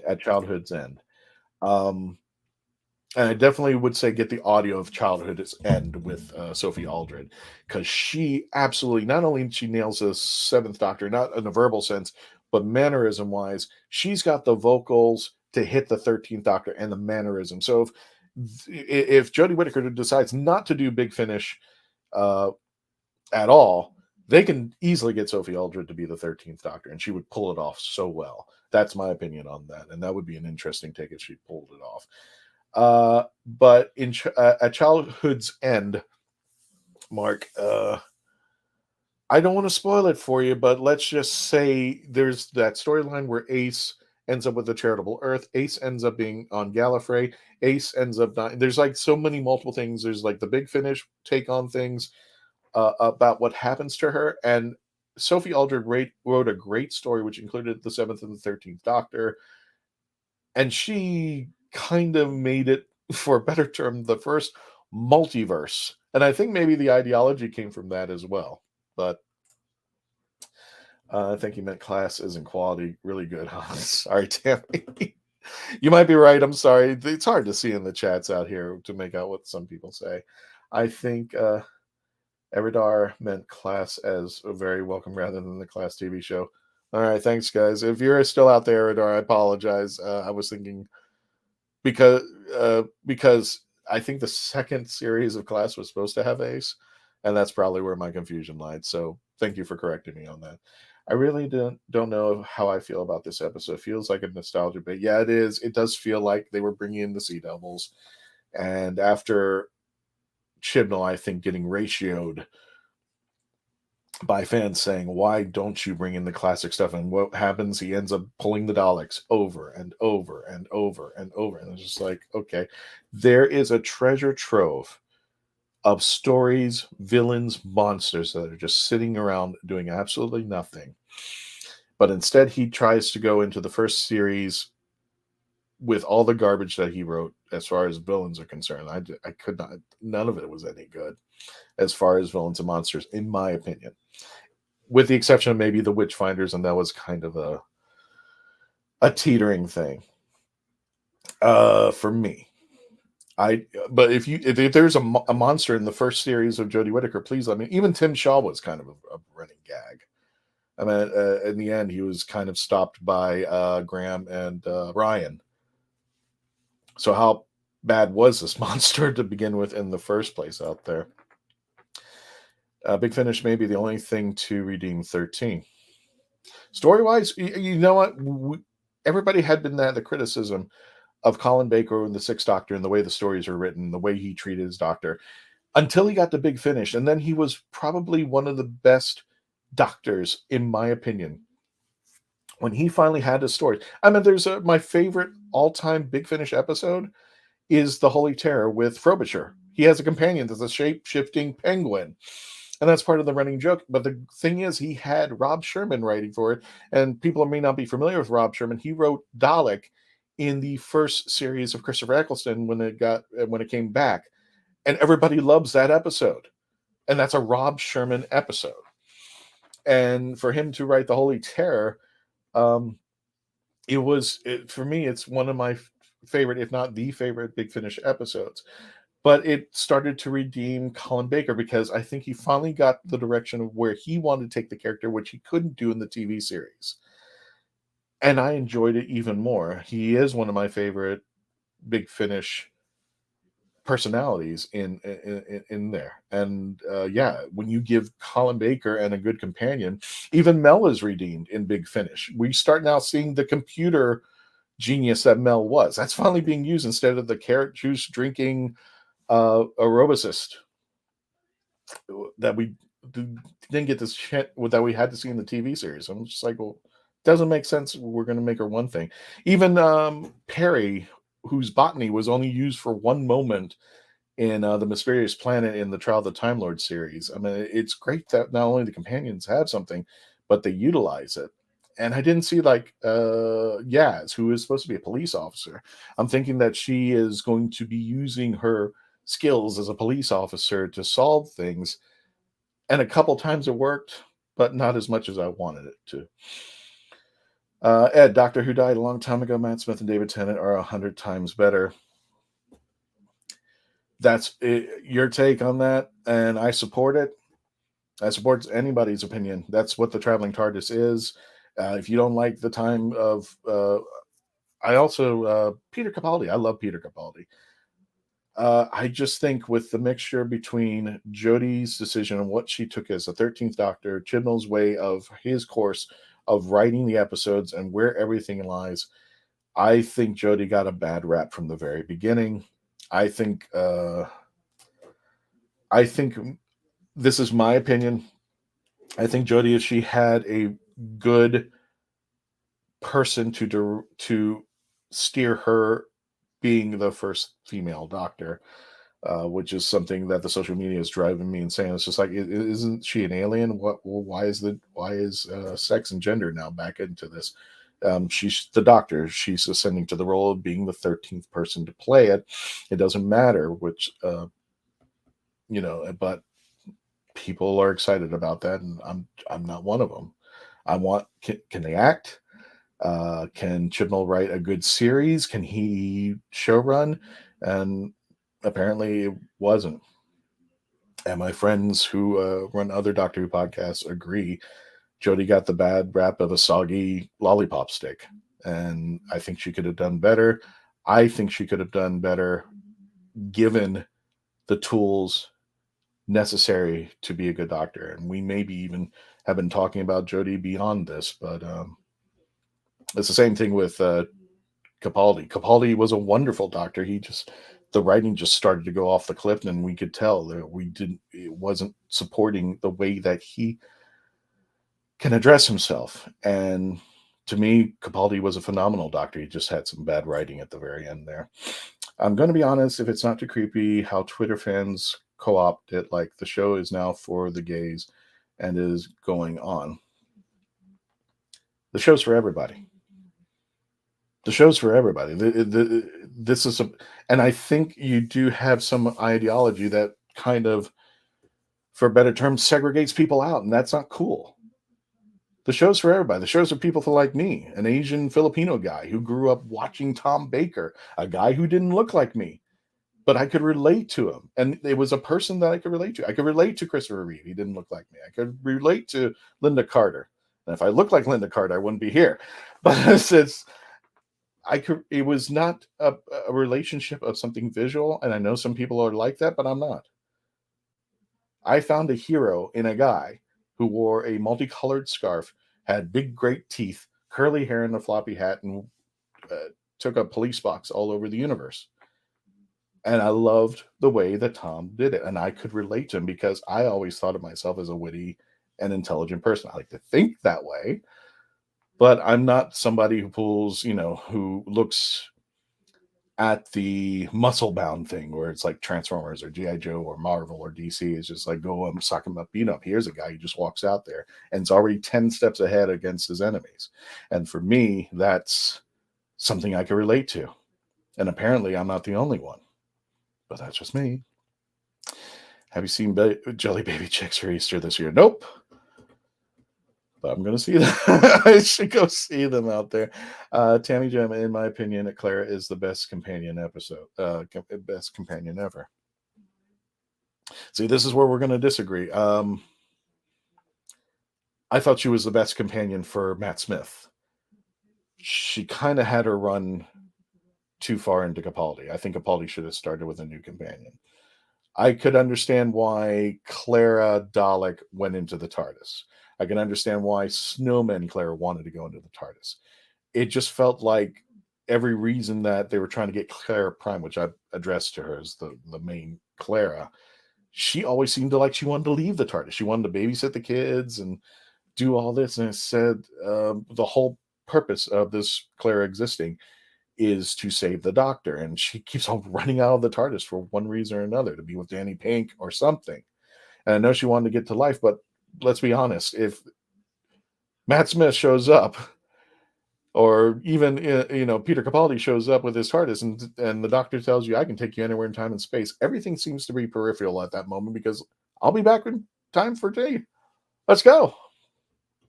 So that's just me. Folks, I've come to the end of the chats. If you want to throw in some more chats before I go, I appreciate that. If you wanted to talk about anything, don't forget, before you leave, we'll try to wrap this up very soon because I know you folks want to be with your families for Easter. For those of you celebrating, youtube.com, The Legend of the Traveling TARDIS. We're only like less than 60 away from hitting our 2,000 folks out there. And if you're not familiar with the Traveling TARDIS, let me give you one little preview of what we do. This is The Legend of the Traveling TARDIS. Follow us on Facebook, Twitter, and Instagram. Subscribe to us wherever you listen to your favorite podcast. Also catch us on the HWWS Web TV YouTube channel. Subscribe today and become part of the legend. And now we're here on the YouTube channel of our own. So Legend of the YouTube.com / Legend of the Traveling TARDIS. Don't forget to subscribe. And don't forget, subscribe, like, comment, share, help our algorithms get out there, because we're trying to get a lot of my friends out there, including the TARDIS Zone, the Spacebook, the Rabbi from Another Planet, all of us folks who are trying hard to get our message across so that everybody has a say here. And when it comes to the Legend of the Traveling TARDIS, everybody's opinion counts, everybody's opinion on the table. Who you like, who you dislike, what stories you weren't crazy about, what companions you did and didn't like. the whole idea is of the discussion that we can talk about it to each other. We can be civil about that. And, the way that a friend of mine put it best, and now that I'm using the terminology, we've been sitting on a panel. We had disagreements about whether we like or didn't like an episode or a doctor or something. But at the end of the day, we can walk across the street, treat each other to a drink, and still respect that we are WHOvians to each other. Mary Jonas, Clara won a big vote in America as favorite ahead of Rose. Quite surprising, but was stellar for me. I gotta also know when that polling was taking place. Was that at the time when she got the role, or is this today? Because time does change things. You know, if she was the current companion back then, I could see why, because she was the new companion out there. Tom. At this current rate right now, I'm looking at the shot clock. You've got about 2 hours and 15 minutes. We just did a review. I'm sorry. We just did the preview and viewing of Legends of the Sea Devils. Tuesday, we're going to be doing the review with the entire team. Give them a chance to spend time with their families this Easter and to watch the episode. And together, we're going to be reviewing the episode and telling you how we thought. Amy Pond and the Spartan Soldier Companion, a classic in Doctor Who. I love that story. I know some people aren't too crazy about the Ponds, but I kind of like their story. It was, I think the dynamic got a little bit weird out there, but it was still relatable and was still fun for me. I do like them out there. Hello, Christina. I know you told me about that, and that's okay. So love to you, Christina. Thank you for even coming in here and chatting away with us and just being part of the legend. Mark, who you can come up Traveling TARDIS as a family of people who are passionate about Doctor Who. That's what a geekdom is. That's not just Traveling TARDIS. That's geekdom. And we can like and dislike things about the show. We can not like certain opinions. But I think as a geekdom, we love the show equally. We have our different takes on it. And the whole idea is that the discussion is the important part about it. Once we start getting violent on the internet, which I'm, like I said, the Twitterverse, I got another story about that. But when people start getting angry and just bitter, and then just because you have a different opinion, that's where I draw the line. I'm just like, you have an opinion, come over here. Let's talk about it. I might not even think your opinion is right, but hey, I'm going to listen. Because that's the whole point, is the discussion. And that is why Traveling TARDIS exists as a podcast for all the WHOvians out there. About a year ago, Clara had great potential for a spinoff. She could. I mean, I'm still waiting for the Pastor Nodder gang to show up for their spinoff. I still don't think it's too late for them. They're still kind of young at the moment, and I think there's still a need for them. But the older, and they do have Big Finish audio, so why not take a look at that? I'm still a big proponent about, when Doctor Who goes off the air, meaning that when he goes into hiatus and starts filming, go have the 8th Doctor have his own separate run, so we can get Paul McGann his series that should have been on TV, even if it was like 3 or 4 years. Let's give McGann his due on that. I see Tom likes that idea. Is it too early to discuss the episode for the USA fans? Has it been shown yet? Yeah, it has been shown. I think the UK also saw it. I think it premiered over there. And no, it's not too early. If you want to talk about that, as far as the review is concerned, we're going to be doing this Tuesday. Like I said, I just want to give my team, my friends, a chance to watch the episode. And I know there are some folks out there who still haven't watched it, who are fans of the show. So I want to give them a couple of days to catch up on things. And then when we can have a proper review of it with all the team out there, including whoever's going to be on the show this coming Tuesday at 6 p.m. Eastern, then everybody can chat together. Everybody has seen it, and everybody can let it, what I call the processing time. Even when you watch the episode, you're kind of like, for me, sometimes I have to go back and rewatch it. It's like, maybe there was something I missed, and sometimes you do miss stuff. So that'll give what I call the processing time to settle and kick in. Yeah, well, thank you. We'll give people a chance to do that. And for those few who are like, no spoilers, I don't want to hear anything, it's on a separate episode. We'll talk about it later and give time for folks who didn't have time to do that. My throat's going down. It's been a 2.5 hour run. But I see a lot of people are on here. Crossover Hitchhiker's Guide of the Galaxy with the Doctor, the restaurant at the end of the universe with Clara and me running the diner. Oh yeah, me had a birthday. I don't have their pictures. I thought I had brought them up over here, but they're on the Traveling TARDIS, giving a happy birthday to Peter Davison. I think it's his 75th birthday. He had a birthday recently. Peter Capaldi, the 12th Doctor, he had a birthday recently. A Shielder, me, better known as Maisie Williams, she had a birthday. She just turned 25. Holy cow, I thought she was a lot older than that. She just turned 25. So God only knows how old she was when she was doing Doctor Who. Must have been in her later teens or early 20s. But somebody said, no, she's 25. I'm like, oh my God, I'm old. I'm totally old on this. Let me see here. I think that's everything that I've got for this episode out there. I see a lot of you have just joined us for the very first time. And if you're not familiar with our show, Doctor Who panel every single Tuesday, 6 p.m. Eastern, 3 p.m. Pacific, 11 p.m. UK. I apologize for our UK fans, but that was the time frame that everybody could work with out there. But it's worth it. It's worth staying up late, and a lot of our friends have. We've done a lot of shows with celebrity guests, including Sophie Aldred, Sylvester McCoy, Paul McGann. You can check out our classic episodes, and you know what? I'll do this. So, because I just recently found out, somebody had mentioned, hey, Christian, there's another Traveling TARDIS Facebook page. And somebody said, I think I subscribed to the wrong one. So just in case you did, there it is right there. The Legend of the Traveling TARDIS. So you can see that we bumped up about a little bit, about 20 people. And you can see that we are doing this past live stream. So the past interviews that we had were, oh yeah, how could I forget Astronaut Abby?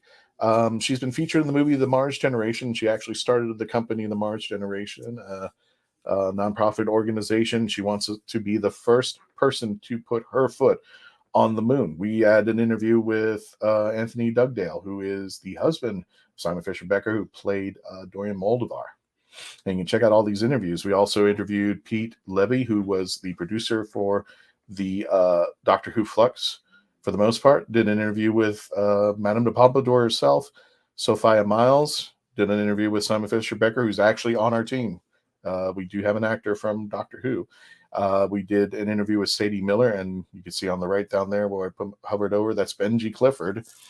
He actually hosted the episode while I was in the corner of the episode recovering from COVID, which I did not know I had, but Sadie Miller. If you're not familiar with her name, you know her mother's name, Elizabeth Sladen, who played Sarah Jane Smith. Her husband, Brian Miller, today is his birthday. So happy birthday to Brian. Sadie is the daughter of Elizabeth Sladen, who's been in the Big Finish audios, but now she has taken the mantle on of Sarah Jane Smith in Big Finish audios, and she sounds absolutely wonderful. And we have a list of it then.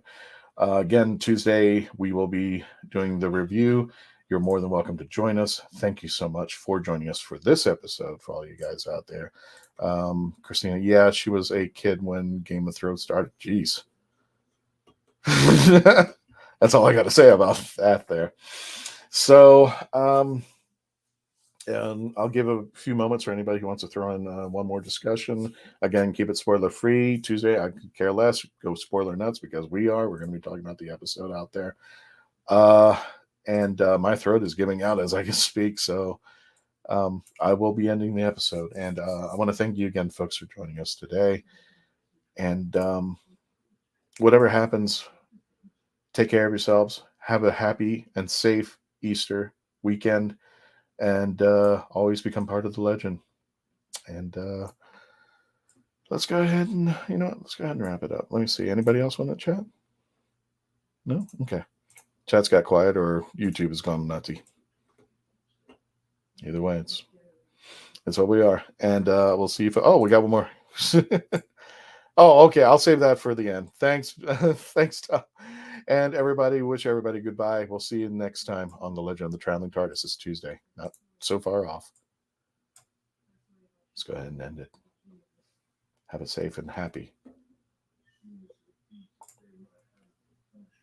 Oh, I'm sorry. Something came up.